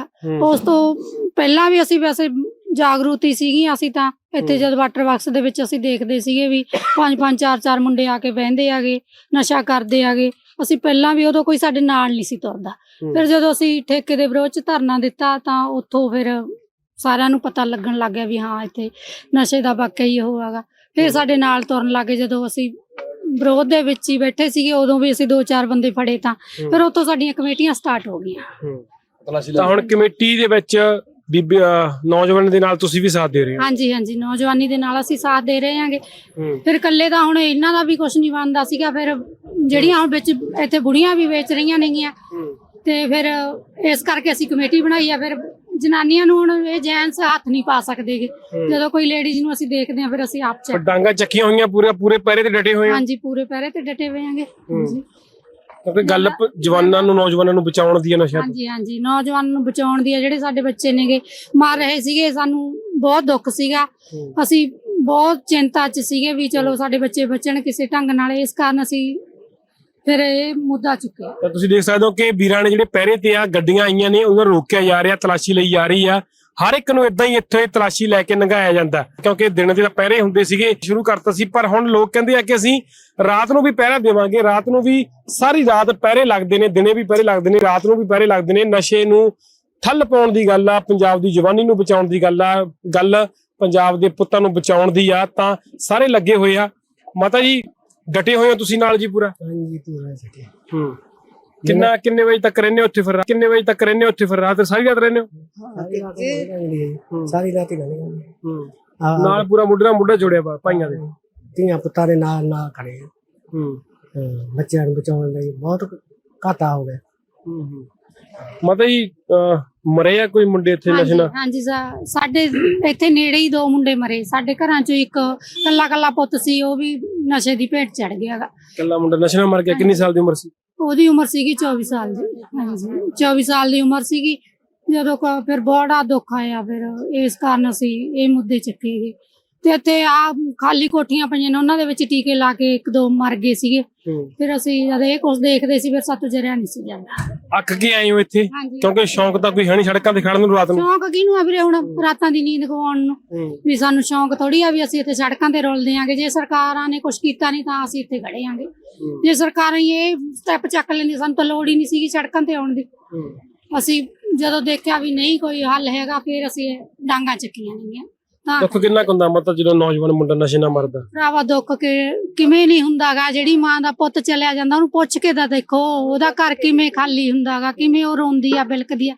ਇਸ ਟਾਈਮ ਉਹ ਸਾਹਮਣੇ ਵੀ ਨਹੀਂ ਖੜਦੀ। ਜਦੋਂ ਕਿਸੇ ਬੱਚੇ ਨੂੰ ਆ ਨਸ਼ੇ ਵਾਲੇ ਨੂੰ ਫੜਦੇ ਆ ਤਾਂ ਉਹ ਤੋਂ ਦੇਖਿਆ ਨਹੀਂ ਜਾਂਦਾਗਾ ਵੀ ਮੇਰਾ ਪੁੱਤ ਨੂੰ ਵੀ ਏਦਾਂ ਹੀ ਫੜਦੇ ਸੀਗੇ। ਬੜੀਆਂ ਚੋਰੀਆਂ ਕਰਦਾ ਸੀ, ਕਿਤੇ ਛੱਡਦਾ ਨਹੀਂ ਸੀ। ਬੜੀ ਬੇਸ਼ਰਮੀ ਆਉਂਦੀ ਸੀਗੀ ਵੀ ਸਾਡੇ ਬੱਚੇ ਵੀ ਇਹੋ ਜਿਹਾ ਕੁਛ ਕਰ ਰਹੇ ਨੇਗੇ।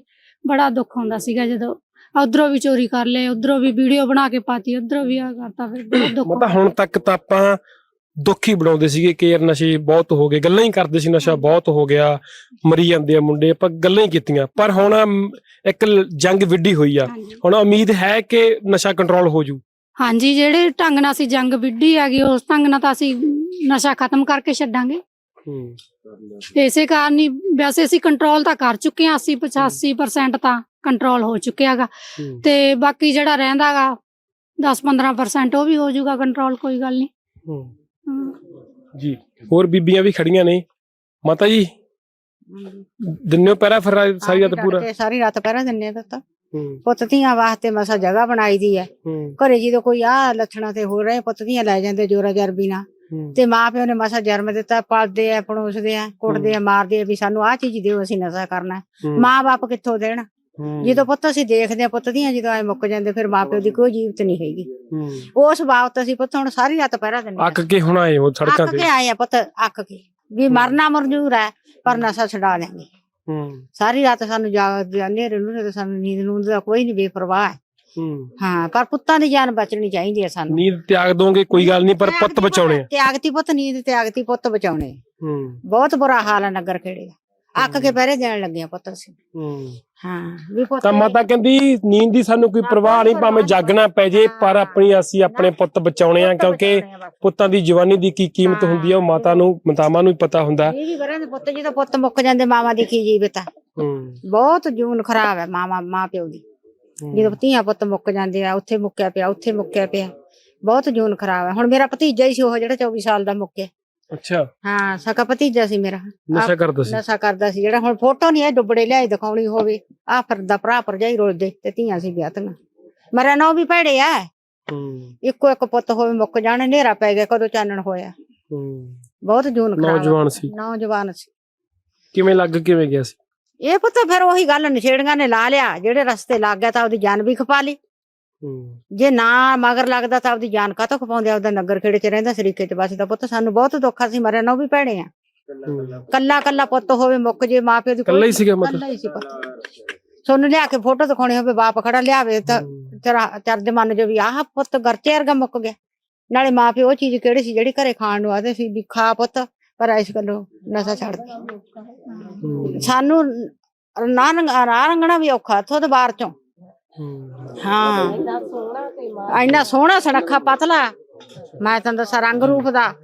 ਤੇ ਹੁਣ ਜਿਹੜਾ ਘਰ ਦੀ ਬਰਬਾਦੀ ਹੋ ਗਈ ਆ ਨਸ਼ਿਆਂ ਬਾਰੇ। ਤਾਂ ਮੈਂ ਤਾਂ ਹੁਣ ਜੰਗ ਵਿੱਢੀ ਆ, ਹੁਣ ਤਾਂ ਉਮੀਦ ਆ ਕਿ ਕੰਟਰੋਲ ਕਰ ਲਵਾਂਗੇ। ਤੂੰ ਅਸੀਂ ਕੰਟਰੋਲ ਕਰਾਂਗੇ, ਅਸੀਂ ਖੜੇ ਕੰਟਰੋਲ ਚ ਆਏ ਹਾਂ। ਜਿੰਨਾ ਚਿਰ ਮਰਜੀ ਭਾਵੇਂ ਸਾਲ ਭਾਵੇਂ 6 ਮਹੀਨੇ ਅਸੀਂ ਖੜਾਂਗੇ। ਹਾਂ ਹੁਣ ਨਹੀਂ ਅਸੀਂ ਇਹ। ਸੋ ਦੇਖਿਆ ਤੁਸੀਂ ਕਿਸ ਹਿਸਾਬ ਦੇ ਨਾਲ ਇਹ ਬੀਬੀਆਂ ਰਾਤ ਨੂੰ ਪਹਿਰਾ ਲਗਾਉਂਦੀਆਂ ਨੇ, ਮਰਦਾਂ ਦੇ ਨਾਲ ਖੜੀਆਂ ਹੁੰਦੀਆਂ ਨੇ। ਇੱਥੇ ਤੱਕ ਹਾਲਾਤ ਪਹੁੰਚ ਗਏ ਨੇ। ਕਦੀ ਪਿੰਡਾਂ ਦੇ ਵਿੱਚ ਚੋਰੀਆਂ ਹੁੰਦੀਆਂ ਸੀ, ਕਾਲੇ ਕੱਛੇ ਵਾਲਿਆਂ ਦਾ ਰੌਲਾ ਰਹਿੰਦਾ ਸੀ, ਤਾਂ ਉਸ ਵੇਲੇ ਇਸ ਤਰ੍ਹਾਂ ਲੋਕਾਂ ਦਾ ਇਕੱਠ ਹੁੰਦਾ ਸੀ, ਨੌਜਵਾਨ ਇਕੱਠੇ ਹੋ ਕੇ ਪਹਿਰਾ ਲਗਾਉਂਦੇ ਸੀ, 5 ਇਸ ਮੋੜ ਤੇ ਖੜ੍ਹਦੇ ਸੀ, 5 ਫਿਰਨੀ ਦੇ ਪਰਲੇ ਪਾਸੇ ਖੜ੍ਹਦੇ ਸੀ। ਪਰ ਹੁਣ ਹਾਲਾਤ ਇੱਥੋਂ ਤੱਕ ਬਣ ਗਏ ਨੇ ਕਿ ਨਸ਼ਾ ਪਿੰਡ ਦੇ ਵਿੱਚ ਨਾ ਬੜੇ, ਤਸਕਰ ਪਿੰਡ ਵਿੱਚ ਨਾ ਆਉਣ, ਇਸ ਕਰਕੇ ਉਹਨਾਂ ਨੂੰ ਪਹਿਰਾ ਲਗਾਉਣਾ ਪੈ ਗਿਆ। ਹੁਣ ਅੰਦਾਜ਼ਾ ਲਗਾਇਆ ਜਾ ਸਕਦਾ ਕਿ ਸਥਿਤੀ ਕਿੱਥੇ ਪਹੁੰਚ ਚੁੱਕੀ ਹੈ, ਹਾਲਾਤ ਕਿੱਥੇ ਪਹੁੰਚ ਚੁੱਕੇ ਨੇ, ਇਹਦੇ ਵਿੱਚੋਂ ਨਿਕਲਣਾ ਕਿੱਦਾਂ। ਇਹਦੇ ਵਿੱਚ ਕੋਈ ਸ਼ੱਕ ਨਹੀਂ ਕਿ ਸਾਰਿਆਂ ਨੂੰ ਆਪ ਇਕੱਠੇ ਹੋ ਕੇ ਕੰਮ ਕਰਨਾ ਪੈਣਾ। ਜੇਕਰ ਭਾਈ ਰੂਪੇਵਾਲਾ ਤੋਂ ਸ਼ੁਰੂਆਤ ਹੁੰਦੀ ਹੈ ਤਾਂ ਅੱਗੇ ਵੱਧ ਕੇ ਦੁੱਲੇਵਾਲਾ ਤੱਕ ਗੱਲ ਜਾਂਦੀ ਹੈ, 2 ਪਿੰਡਾਂ ਨੇ ਸ਼ੁਰੂ ਕਰਕੇ ਜੰਗੀਆਣੇ ਤੱਕ ਗੱਲ ਪਹੁੰਚੀ ਹੈ। ਇਹਦਾ ਮਤਲਬ ਹੈ ਅੱਗੇ ਤੋਂ ਅੱਗੇ ਗੱਲ ਤੁਰੀ, ਪਿੰਡ ਵਾਲਿਆਂ ਨੇ ਗੱਲ ਮੰਨਣੀ ਸ਼ੁਰੂ ਕੀਤੀ। ਹਰਨਾਮ ਸਿੰਘ ਵਾਲਾ, ਸਲਾਬਤਪੁਰਾ, ਇਹ ਉਹ ਸਾਰੇ ਪਿੰਡ ਹੈ ਉਸ ਇਲਾਕੇ ਦੇ ਵਿੱਚ ਜਿੱਥੇ ਉਹਨਾਂ ਨੇ, ਘੰਡਾ ਬੀਨਾ ਪਿੰਡ ਹੈ ਜਿੱਥੇ ਇਹਨਾਂ ਨੇ ਕੋਸ਼ਿਸ਼ ਕੀਤੀ ਹੈ ਕਿ ਅਸੀਂ ਇਕੱਠੇ ਹੋ ਕੇ ਨਸ਼ਾ ਤਸਕਰਾਂ ਦੇ ਖਿਲਾਫ ਲੜਾਈ ਲੜੀਏ। ਨਾਲ ਦਿਆਲਪੁਰਾ ਮਿਰਜੇ ਕਾ ਵੀ ਪੈਂਦਾ ਪਿੰਡ, ਉਹਨਾਂ ਨੇ ਵੀ ਪੂਰੀ ਕੋਸ਼ਿਸ਼ ਕੀਤੀ ਸੀਗੀ। ਰਈਆ ਪਿੰਡ ਵੀ ਪੈਂਦਾ। ਇਹ ਸਾਰੇ ਪਿੰਡਾਂ ਨੇ ਇਕੱਠੇ ਹੋ ਕੇ ਸੋਚਿਆ ਕਿ ਅਸੀਂ ਉਹਨਾਂ ਤਸਕਰਾਂ ਨੂੰ ਪਿੰਡਾਂ ਵਿੱਚ ਆਉਣ ਤੋਂ ਰੋਕ ਦਈਏ। ਹੁਣ ਸਵਾਲ ਅਗਲਾ ਉੱਠਦਾ ਪਿਆ, ਪੰਜਾਬ ਦੇ ਵਿੱਚੋਂ ਜੇਕਰ 13,200 ਤੋਂ ਵੱਧ ਪਿੰਡਾਂ ਦੇ ਵਿੱਚੋਂ ਇਹ 10 ਪਿੰਡਾਂ ਨੇ ਸ਼ੁਰੂਆਤ ਕਰ ਦਿੱਤੀ ਹੈ ਤੇ ਆਉਂਦੇ ਦਿਨਾਂ ਨੂੰ ਜਾਂ ਤਾਂ ਇਹ ਬਹੁਤ ਸਾਰੇ ਪਿੰਡਾਂ ਦੇ ਵਿੱਚ ਗੱਲ ਜਾ ਸਕਦੀ, ਨਸ਼ਾ ਸੱਚੀ ਰੁਕ ਸਕਦਾ, ਜਾਂ ਫਿਰ ਆ ਜਿਹੜੀਆਂ ਚੋਰੀਆਂ ਹੋ ਰਹੀਆਂ ਨੇ, ਡਾਕੇ ਪੈ ਰਹੇ ਨੇ, ਨਸ਼ੇ ਦੇ ਕਰਕੇ ਸਾਰਾ ਕੁਝ ਹੁੰਦਾ ਪਿਆ। ਇਹਦੇ ਵਿੱਚੋਂ ਜ਼ਿਆਦਾਤਰ ਉਹੀ ਨੇ, ਇਹਨਾਂ ਦੇ ਵਿੱਚੋਂ ਅੱਧੇ ਤੋਂ ਵੱਧ ਉਹ ਹੈ ਜਿਨ੍ਹਾਂ ਨੂੰ ਨੌਕਰੀਆਂ ਤਾਂ ਹੈ ਨਹੀਂ ਗਿਆ, ਹੁਣ ਕੋਲ ਕੰਮਕਾਰ ਵੀ ਹੈ ਨਹੀਂ ਗਾ, ਘਰ ਦੇ ਵਿੱਚ ਵੀ ਹਾਲਾਤ ਉੱਦਾਂ ਦੇ ਨੇ। ਇਹਨਾਂ ਦੇ ਵਿੱਚੋਂ ਸਭ ਤੋਂ ਵੱਡੀ ਗੱਲ ਉਹ ਆ, ਕੁਝ ਕੁ ਲੋਕ ਉਹ ਨੇ ਜੋ ਗਰੀਬ ਪਰਿਵਾਰਾਂ ਨਾਲ ਸੰਬੰਧਿਤ ਹੋ ਜਾਂਦੇ ਆ। ਸ਼ਾਇਦ ਤੁਹਾਨੂੰ ਇਹ ਹੈਰਾਨੀ ਦੀ ਗੱਲ ਵੀ ਲੱਗੇ, ਕਿਉਂਕਿ ਜਿਹੜੇ ਗੱਡੀਆਂ ਵਾਲੇ ਨੇ, ਜਿਹੜੇ ਇਹ ਨਸ਼ਾ ਕਰਦੇ, ਉਹਨਾਂ ਦੇ ਪੂਰਤੀ ਲਈ ਪੈਸਾ ਹੈਗਾ। ਅਸੀਂ ਇਸ ਤਰ੍ਹਾਂ ਦੇ ਲੋਕਾਂ ਦੀ ਇੰਟਰਵਿਊ ਵੀ ਦੇਖੀ ਹੈ ਜਿਹੜੀ ਕਹਿੰਦੇ 40 ਲੱਖ ਰੁਪਏ ਦਾ ਚਿੱਟਾ ਪੀ ਗਏ। ਪਿਛਲੇ ਦਿਨੀ ਇੱਕ ਨੌਜਵਾਨ ਨੇ ਖੁਲਾਸਾ ਕੀਤਾ, ਅੱਜ ਕੱਲ੍ਹ ਜਿੰਮ ਚਲਾ ਰਿਹਾ, ਕਹਿੰਦਾ ਮੈਂ 30 ਲੱਖ ਰੁਪਏ ਦਾ ਚਿੱਟਾ ਪੀਤਾ। 30 ਲੱਖ ਰੁਪਇਆ, ਹੈਰਾਨ ਕਰਦੀ ਗੱਲ ਹੈ। ਇੱਕ ਜੋੜਾ ਵਿਦੇਸ਼ ਦੇ ਵਿੱਚ ਰਹਿੰਦਾ ਸੀ, ਉਹਨਾਂ ਨੇ ਵੀ 20 ਲੱਖ ਰੁਪਏ ਦਾ ਚਿੱਟਾ ਪੀ ਲਿਆ। ਤੇ ਹਾਲਾਤ ਇੱਥੋਂ ਤੱਕ ਆ ਚੁੱਕੇ ਨੇ, ਉਹਨਾਂ ਤਾਂ ਸਰਦਾ ਪਿਆ, ਪਰ ਜਿਹੜੇ ਗਰੀਬ ਦੇ ਨਾਲ ਸੰਬੰਧਿਤ ਤੇ ਗਰੀਬ ਪਰਿਵਾਰ ਨਾਲ ਜਿਹਨੂੰ ਆਦਤ ਪਾ ਦਿੱਤੀ ਜਾਂਦੀ, ਕੋਈ ਨਹੀਂ ਆ ਜਾ ਤੂੰ ਬਾਈ ਆਪਣਾ ਤੈਨੂੰ ਸਵਾਦ ਦਿਖਾਵਾਂਗੇ, ਇੱਕ ਸੂਟਾ ਲਾ ਕੇ ਦੇਖ, ਕੁਛ ਨਹੀਂ ਹੁੰਦਾ, ਲੋਰ ਚੜ੍ਹਦੀ ਹੈ, ਸਰੂਰ ਮਿਲਣਾ, ਉਹ ਵਾਲੇ ਜਿਹੜੇ ਨੇ ਲੁੱਟਾਂ ਖੋਹਾਂ ਵਿੱਚ ਕਿਤੇ ਉਹ ਤਾਂ ਨਹੀਂ ਪੈਂਦੇ ਪਏ। ਸ਼ਾਇਦ ਇਹ ਹੋਵੇ, ਜੇ ਹੈਗਾ ਤਾਂ ਨੁਕਸਾਨ ਵੱਡੇ ਪੱਧਰ ਤੇ ਪੰਜਾਬ ਦਾ। ਪੰਜਾਬ ਦੀ ਇਤਰਾਜ਼ਦੀ ਇਸ ਵੇਲੇ ਜਿਹੜੇ ਕਹਿੰਦੇ ਇਦਾਂ ਦੀ ਕੋਈ ਗੱਲ ਹੀ ਨਹੀਂ ਗੀ। ਬਾਅਦ ਵਿੱਚ ਉਹਨਾਂ ਕੋਲ ਜਦੋਂ ਪੱਤਰਕਾਰਾਂ ਨੇ ਸਵਾਲ ਪੁੱਛੇ ਤਾਂ ਉਸ ਮੰਤਰੀ ਸਾਹਿਬ ਨੂੰ ਜਵਾਬ ਵੀ ਨਹੀਂ ਆਇਆ ਕੋਈ। ਲੱਗਦਾ ਸ਼ਾਇਦ ਅਖਬਾਰ ਨਹੀਂ ਪੜ੍ਹਦੇ ਹੋਣੇ, ਪਰ ਖਬਰਾਂ ਪਹੁੰਚ ਜਾਂਦੀਆਂ ਨੇ। ਜੇਕਰ ਇਹ ਕਿਹਾ ਜਾਵੇ ਕਿ ਕੁਛ ਇਦਾਂ ਦੀ ਗੱਲ ਹੀ ਹੈ ਨਹੀਂ ਗੀ, ਤਾਂ ਮੁੱਖ ਮੰਤਰੀ ਸਾਹਿਬ ਨੂੰ ਕਿਉਂ ਕਹਿਣਾ ਪੈਂਦਾ ਕਿ ਅਸੀਂ 1 ਸਾਲ ਦਾ ਸਮਾਂ ਹੋਰ ਦਿਓ। 3 ਮਹੀਨੇ ਦੀ ਪਹਿਲਾਂ ਗੱਲ ਕੀਤੀ ਸੀ, 1 ਸਾਲ ਦਾ ਸਮਾਂ ਹੋਰ ਕਹਿਤਾ। ਚਾਹੇ ਵਿਰੋਧੀ ਉਂਗਲਾਂ ਉਠਾ ਰਹੇ ਨੇ, ਚੁੱਕ ਰਹੇ ਨੇ, ਪਰ ਅਸੀਂ ਫਿਰ ਕਹਿੰਦੇ ਆ ਕਿ ਜਿੰਨੇ ਡੂੰਘੀਆਂ ਜੜ੍ਹਾਂ ਭ੍ਰਿਸ਼ਟਾਚਾਰ ਦੀਆਂ ਫੈਲੀਆਂ ਹੋਈਆਂ ਨੇ, ਓਨੀਆਂ ਹੀ ਡੂੰਘੀਆਂ ਜੜ੍ਹਾਂ ਨਸ਼ੇ ਦੀਆਂ ਨੇ। ਕੰਮ ਖਤਮ ਕਰਨਾ ਇੰਨਾ ਸੌਖਾ ਨਹੀਂ ਗਾ, ਪਰ ਇੰਨਾ ਔਖਾ ਵੀ ਨਹੀਂ ਗਾ। ਜੇਕਰ ਤੁਸੀਂ ਅਧਿਕਾਰ ਥੋੜ੍ਹੇ ਜਿਹੇ ਪ੍ਰਸ਼ਾਸਨ ਨੂੰ ਕਹੋ ਖੁੱਲ੍ਹ ਕੇ ਕੰਮ ਕਰੋ ਤਾਂ ਹੋ ਸਕਦਾ, ਪਰ ਨਹੀਂ। ਇੱਥੇ ਕੁਛ ਕੁ ਕਾਲੀਆਂ ਭੇਡਾਂ ਜਿਹੜੀਆਂ ਵਿੱਚ ਸ਼ਾਮਲ ਨੇ, ਉਹਨਾਂ ਦੇ ਖਿਲਾਫ ਵੀ ਪਹਿਲਾਂ ਕਾਰਵਾਈ ਕਰਨ ਦੀ ਜ਼ਰੂਰਤ ਹੈ। ਅੱਗੇ ਵਧਦੇ ਹਾਂ, ਗੱਲ ਕਰਨੀ ਆ ਅਸਲਾਖਾਨੇ ਦੀ। ਇੱਕ ਖਬਰ ਸਾਹਮਣੇ ਆਈ ਹੁਣ ਚੰਡੀਗੜ੍ਹ ਤੋਂ, ਜਦੋਂ ਇਹ ਖਬਰ ਆਉਂਦੀ ਹੈ ਕਿ ਅਸਲੇਖਾਨੇ ਦੇ ਵਿੱਚੋਂ ਹਥਿਆਰ ਹੀ ਗਾਇਬ ਹੋ ਜਾਂਦੇ ਆ ਤੇ ਅਦਾਲਤ ਨੂੰ ਪੁੱਛਣਾ ਪੈਂਦਾ ਕਿ ਭਾਈ ਤੁਸੀਂ ਉੱਥੇ ਕੀ ਕਰਦੇ ਸੀਗੇ। ਹੈਰਾਨੀ ਦੀ ਗੱਲ ਤਾਂ ਇਹ ਵੀ ਹੈ। ਦਰਅਸਲ ਮਾਮਲਾ ਇਹ ਗੰਭੀਰ ਹੈ। ਪੰਜਾਬ ਤੇ ਹਰਿਆਣਾ ਹਾਈ ਕੋਰਟ ਨੇ ਪੰਜਾਬ ਪੁਲਿਸ ਨੂੰ 4 ਹਫ਼ਤਿਆਂ ਦਾ ਸਮਾਂ ਦਿੱਤਾ, ਨਾਲ ਇਹ ਪੁੱਛਿਆ ਕਿ ਤੁਸੀਂ ਦੱਸੋ ਕਿ ਅਸਲਾਖਾਨਾ ਦੇ ਵਿੱਚੋਂ ਹਥਿਆਰ ਕੌਣ ਲੈ ਗਿਆ, ਉਦੋਂ ਤਰੀਕ ਕਿੰਨੀ ਸੀ, ਹਥਿਆਰਾਂ ਦਾ ਵੇਰਵਾ ਤੁਹਾਡੇ ਕੋਲ ਕਿੰਨਾ, ਤੇ ਉਸ ਵੇਲੇ ਹਥਿਆਰ ਉੱਥੇ ਕਿਹੜੇ-ਕਿਹੜੇ ਸੀਗੇ ਤੇ ਜਿਹੜੇ ਲੈ ਕੇ ਗਏ ਉਹ ਕਿਹੜੇ-ਕਿਹੜੇ ਸੀ। ਕਮਾਲ ਦੀ ਗੱਲ ਹੈ, ਕਿਸੇ ਦੇ ਕੋਲ ਅਜੇ ਤੱਕ ਕੋਈ ਵੀ ਜਾਣਕਾਰੀ ਨਹੀਂ ਗੀ। ਹੁਣ ਜਸਟਿਸ ਸਾਹਿਬ ਨੇ ਤਾਂ ਇਹ ਗੱਲ ਕਹਿਤੀ ਆ ਕਿ ਤੁਸੀਂ ਜਾਂਚ ਕਰੋ, ਸਾਹਮਣੇ ਆਉਣਾ ਚਾਹੀਦਾ, ਪਰ ਸਵਾਲ ਇਹ ਉੱਠਦਾ ਪਿਆ ਕਿ ਡੀਜੀਪੀ ਦਫ਼ਤਰ ਨੂੰ ਕੀ ਜੁਰਮਾਨਾ ਭਰਨਾ ਪਵੇਗਾ। ਮੰਨ ਲਓ ਜੁਰਮਾਨਾ ਭਰ ਵੀ ਦਿੰਦੇ ਆ, ਕੀ ਜੁਰਮਾਨਾ ਭਰ ਕੇ ਸਾਰਾ ਕੁਝ ਠੀਕ ਵੀ ਹੋ ਜਾਏਗਾ? ਇਹ ਤਾਂ ਫਿਰ ਉਹੀ ਗੱਲ ਹੋ ਗਈ। ਪਿਛਲੇ ਦਿਨਾਂ ਦੇ ਦੌਰਾਨ ਕੁਛ ਕੁ ਮੰਤਰੀਆਂ ਨੂੰ, ਵਿਧਾਇਕਾਂ ਨੂੰ ਕੋਠੀਆਂ ਅਲਾਟ ਕੀਤੀਆਂ ਸੀ, ਉਹਦੇ ਵਿੱਚੋਂ ਕੁਛ ਕੁ ਬੰਦੇ ਸਮਾਨ ਲੈ ਗਏ ਘਰਾਂ ਨੂੰ, ਕਹਿੰਦੇ ਤੁਸੀਂ ਚਿੰਤਾ ਨਾ ਕਰੋ, ਸਾਨੂੰ ਪੈਸੇ ਦੱਸੋ ਕਿੰਨੇ ਬਣਦੇ, ਅਸੀਂ ਪੈਸੇ ਭਰਨੇ ਨੂੰ ਤਿਆਰ ਹਾਂ। ਤੇ ਇੱਥੇ ਵੀ ਅਸਲਾਖਾਨੇ ਦੇ ਵਿੱਚੋਂ ਹਥਿਆਰ ਲੈ ਗਏ ਤੇ ਕੱਲ੍ਹ ਨੂੰ ਇਹ ਕਹਿਣਗੇ ਕੋਈ ਨਹੀਂ ਜੀ ਅਸੀਂ ਜੁਰਮਾਨਾ ਭਰਨ ਨੂੰ ਤਿਆਰ ਹਾਂ। ਪਰ ਸਵਾਲ ਇਹ ਹੈ ਕਿ ਇਹ ਸਾਰਾ ਅਸਲਾ ਲੈ ਕੌਣ ਗਿਆ? ਬਠਿੰਡੇ ਵਾਲੇ ਪਾਸੇ ਵੀ ਇਹ ਰੌਲਾ ਬਹੁਤ ਪਿਆ। ਬਠਿੰਡੇ ਜਦੋਂ ਇਹ ਰੌਲਾ ਪਿਆ ਤਾਂ ਉਸ ਵੇਲੇ ਵੀ ਕਿਸੇ ਕੋਲ ਜਵਾਬ ਨਹੀਂ ਆਇਆ, ਤੇ ਹੁਣ ਜਦੋਂ ਇਹ ਜਵਾਬ ਅਦਾਲਤ ਨੇ ਪੁੱਛਿਆ ਹਥਿਆਰਾਂ ਦਾ ਵੇਰਵਾ ਦਿਓ, ਗਾਇਬ ਹੋਣ ਦੀ ਤਰੀਕ ਕਿੰਨੀ ਸੀਗੀ, ਅਜੇ ਤੱਕ ਨਹੀਂ ਪਤਾ ਲੱਗ ਰਿਹਾ। ਇਸ ਮਸਲੇ ਤੇ ਵਿਸ਼ੇਸ਼ ਜਾਂਚ ਟੀਮ ਵੀ ਬਣਾਈ ਹੋਈ ਹੈ। ਉਹਦੇ ਵਿੱਚ ਦੱਸਿਆ ਗਿਆ ਸੀ ਕਿ 14 ਹਥਿਆਰ ਗਾਇਬ ਹੋਏ ਆ। ਜੇਕਰ 14 ਹਥਿਆਰ ਗਾਇਬ ਹੋਏ ਆ ਤਾਂ ਹਾਈ ਕੋਰਟ ਨੇ ਸਖਤ ਹੁਕਮ ਦੇ ਦਿੱਤਾ। ਇਸ ਹੁਕਮ ਦੀ ਹੁਣ ਆਉਣ ਵਾਲੇ ਦਿਨਾਂ ਦੌਰਾਨ ਕਿਸ ਹਿਸਾਬ ਦੇ ਨਾਲ ਇਹਨੂੰ ਮੰਨਿਆ ਜਾਂਦਾ, ਇਹ ਆਉਣ ਵਾਲਾ ਸਮਾਂ ਦੱਸੇਗਾ। ਅੱਗੇ ਵੱਧਦੇ ਹਾਂ, ਗੱਲ ਕਰਦੇ ਹਾਂ ਪੰਜਾਬ ਦੇ ਵਿੱਚ ਜਿਹੜੇ ਬਿਜਲੀ ਸਮਝੌਤੇ ਹੋਏ ਉਹਨਾਂ ਨੂੰ ਲੈ ਕੇ। ਪੰਜਾਬ ਦੇ ਮੁੱਖ ਮੰਤਰੀ ਸਾਹਿਬ ਇਹ ਦਾਅਵਾ ਕਰਦੇ ਪਏ ਆ ਕਿ ਆਉਣ ਵਾਲੇ 25 ਸਾਲਾਂ ਵਿੱਚ ਬਿਜਲੀ ਦਾ ਰੇਟ ਹੁਣ ਬਿਲਕੁਲ ਨਹੀਂ ਵਧਣਾ, ਜਿੰਨੀਆਂ ਯੂਨਿਟਾਂ ਤੈਅ ਹੋ ਗਈਆਂ ਉਨੀਆਂ ਹੋ ਗਈਆਂ। ਨਾਲ ਇਹ ਵੀ ਗੱਲ ਨਿਕਲਦੀ ਪਈ ਹੈ ਕਿ ਪੰਜਾਬ ਦੇ ਵਿੱਚ ਜਿੰਨੇ ਵੀ ਪਹਿਲਾਂ ਬਿਜਲੀ ਸਮਝੌਤੇ ਹੋਏ ਆ ਉਹ ਬਿਜਲੀ ਸਮਝੌਤਿਆਂ ਦੇ ਕਰਕੇ ਹੀ ਪੰਜਾਬ ਨਿਘਾਰ ਵੱਲ ਆਇਆ। ਇਹਦੇ ਵਿੱਚ ਕੋਈ ਸ਼ੱਕ ਨਹੀਂ, ਪਿਛਲੇ 10 ਸਾਲਾਂ ਦੇ ਦੌਰਾਨ ਜਿਹੜੇ ਬਿਜਲੀ ਸਮਝੌਤੇ ਹੋਏ ਸੀ ਉਹਨਾਂ ਨੂੰ ਲੈ ਕੇ ਰੌਲਾ ਪੈਂਦਾ ਰਿਹਾ ਕਿ ਅਸੀਂ ਵਾਈਟ ਪੇਪਰ ਜਾਰੀ ਕਰਾਂਗੇ, ਵਾਈਟ ਪੇਪਰ ਜਾਰੀ ਕਰਾਂਗੇ। ਕੋਈ ਵਾਈਟ ਪੇਪਰ ਨਹੀਂ ਜਾਰੀ ਕੀਤਾ। ਅੱਜ ਜਦੋਂ ਇਹ ਸਮਝੌਤੇ ਬਿਜਲੀ ਦੇ ਨਵੇਂ ਲਾਗੂ ਕੀਤੇ ਗਏ ਨੇ, ਮੁੱਖ ਮੰਤਰੀ ਸਾਹਿਬ ਨੇ ਦੱਸਿਆ ਕੀ ਫਾਇਦੇ ਹੈ। ਅੱਜ ਕੁਝ ਕੁ ਗੱਲਾਂ ਵਿਰੋਧੀਆਂ ਵੱਲੋਂ ਸਵਾਲ ਚੁੱਕੇ ਜਾ ਰਹੇ ਸੀ, ਉਹਨਾਂ ਸਵਾਲਾਂ ਦਾ ਜਵਾਬ ਮਲਵਿੰਦਰ ਸਿੰਘ ਕੰਗ ਆਮ ਆਦਮੀ ਪਾਰਟੀ ਦੇ ਬੁਲਾਰੇ ਨੇ ਉਹਨਾਂ ਨੇ ਦਿੱਤਾ। ਆਖਰਕਾਰ ਇਹ ਸਮਝੌਤਿਆਂ ਦੇ ਵਿੱਚ ਇਦਾਂ ਦਾ ਕੀ ਹੈ ਕਿ ਵਿਰੋਧੀ ਸਵਾਲ ਚੁੱਕ ਰਹੇ ਨੇ ਤੇ ਕੀ ਜਵਾਬ ਆਮ ਆਦਮੀ ਪਾਰਟੀ ਦੇ ਬੁਲਾਰੇ ਨੇ ਦਿੱਤਾ, ਆਓ ਦੇਖਦੇ ਹਾਂ। ਮਾਨ ਸਾਹਿਬ ਦੀ ਅਗਵਾਈ 'ਚ ਪੰਜਾਬ ਸਰਕਾਰ ਲਗਾਤਾਰ ਤਕਰੀਬਨ 1.5 ਸਾਲ ਤੋਂ ਉੱਪਰ ਸਮਾਂ ਹੋ ਗਿਆ ਹੈ ਪੰਜਾਬ ਦੀ ਗਵਰਨੈਂਸ ਨੂੰ ਲੈ ਕੇ, ਪੰਜਾਬ ਦੀਆਂ ਪਾਲਿਸੀਜ਼ ਨੂੰ ਲੈ ਕੇ ਟਰਾਂਸਪੇਰੈਂਸੀ ਨਾਲ, ਪਾਰਦਰਸ਼ਤਾ ਨਾਲ, ਜਵਾਬਦੇਹੀ ਨਾਲ ਜਿਹੜਾ ਕੰਮ ਕਰ ਰਹੀ ਹੈ। ਉਸ ਸੰਦਰਭ 'ਚ ਕੱਲ ਮਾਨਯੋਗ ਮੁੱਖ ਮੰਤਰੀ ਭਗਵੰਤ ਸਿੰਘ ਮਾਨ ਜੀ ਨੇ ਸੋਲਰ ਪਾਵਰ ਨੂੰ ਲੈ ਕੇ ਤੁਹਾਡੇ ਸਾਹਮਣੇ ਇੱਕ ਡਿਟੇਲ 'ਚ ਗੱਲਬਾਤ ਰੱਖੀ ਸੀ। ਮੈਂ ਮਾਨਯੋਗ ਮੁੱਖ ਮੰਤਰੀ ਜੀ ਦਾ ਜਿੱਥੇ ਇਸ ਗੱਲ ਲਈ ਧੰਨਵਾਦ ਕਰਦਾ ਹਾਂ ਆਮ ਆਦਮੀ ਪਾਰਟੀ ਦੇ ਵੱਲੋਂ ਕਿ ਜਿਹੜੀਆਂ ਪੰਜਾਬ ਦੇ ਲੋਕਾਂ ਦੀਆਂ ਉਮੀਦਾਂ ਸੀ ਮੁੱਖ ਮੰਤਰੀ ਜੀ ਤੋਂ ਔਰ ਉਹਨਾਂ ਦੀ ਸਰਕਾਰ ਤੋਂ, ਕਿਉਂਕਿ ਜੇ ਬਿਜਲੀ ਦੀ ਹੀ ਆਪਾਂ ਗੱਲ ਕਰ ਲਈਏ, ਬਿਜਲੀ ਨੂੰ ਲੈ ਕੇ ਚਾਹੇ ਉਹ ਸੋਲਰ ਪਾਵਰ ਹੋਵੇ ਚਾਹੇ ਪੀਪੀਏ ਹੋਣ, ਬਹੁਤ ਸਾਰੀ ਕੰਟਰੋਵਰਸੀ ਬਣੀ, ਰਾਜਨੀਤਿਕ ਮੁੱਦਾ ਬਣਿਆ, ਬਹੁਤ ਸਾਰੇ ਦੋਸ਼ਾਰੋਪਣ ਹੋਏ ਔਰ ਕਿਤੇ ਨਾ ਕਿਤੇ ਅਲਟੀਮੇਟਲੀ ਪੰਜਾਬ ਦੇ ਖਜ਼ਾਨੇ ਤੇ ਵਾਧੂ ਭਾਰ ਪਿਆ। ਸਾਨੂੰ ਬਿਜਲੀ ਦੀ ਜ਼ਰੂਰਤ ਹੈ ਜਾਂ ਨਹੀਂ ਹੈ?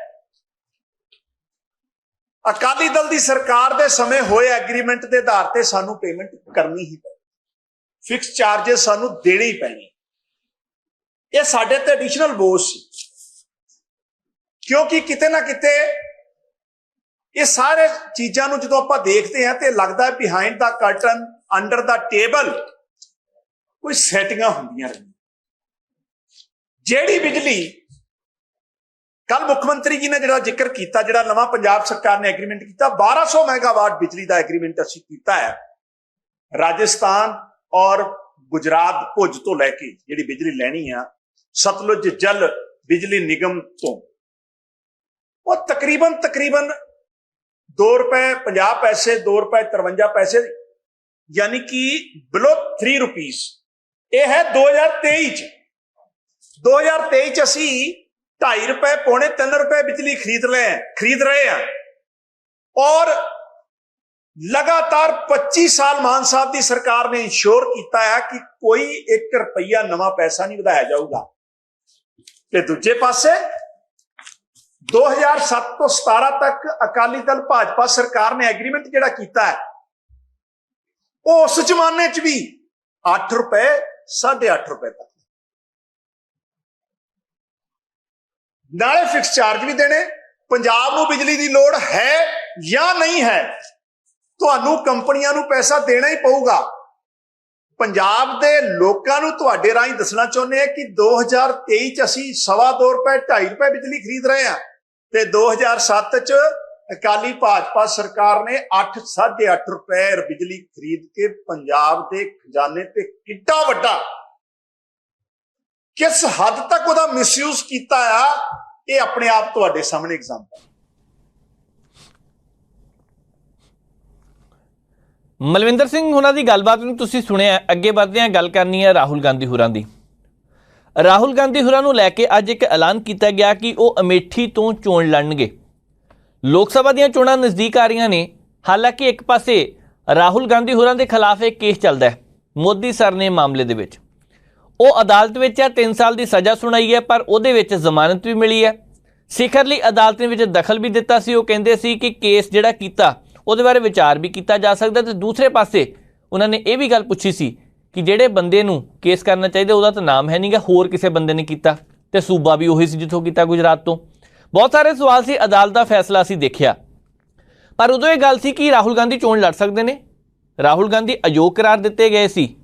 ਉਹ ਇਸ ਕਰਕੇ ਮੈਂਬਰਸ਼ਿਪ ਉਹਨਾਂ ਦੀ ਰੱਦ ਕੀਤੀ ਗਈ ਸੀ, ਯੋਗ ਨਹੀਂ ਸੀ, ਮੈਂਬਰਸ਼ਿਪ ਰੱਦ ਕੀਤੀ ਗਈ ਸੀ, ਪਰ ਬਾਅਦ 'ਚ ਬਹਾਲ ਹੋ ਗਏ। ਅਸੀਂ ਉਸ ਦਿਨ ਵੀ ਜ਼ਿਕਰ ਕੀਤਾ ਸੀ ਕਿ ਆਉਂਦੇ ਦਿਨਾਂ ਨੂੰ ਉਹ ਚੋਣ ਲੜ ਸਕਦੇ ਨੇ, ਪਰ ਹੁਣ ਉਹਨਾਂ ਨੂੰ ਪਹਿਲਾਂ ਜਿਸ ਹਿਸਾਬ ਦੇ ਨਾਲ ਐਲਾਨ ਕੀਤਾ ਗਿਆ ਅਮੇਠੀ ਤੋਂ ਚੋਣ ਲੜੀ ਜਾਵੇਗੀ, ਲੱਗਦਾ ਪਿਆ ਨਵਸਟੋਣ ਦੀ ਕੋਸ਼ਿਸ਼ ਕੀਤੀ ਗਈ ਹੈ।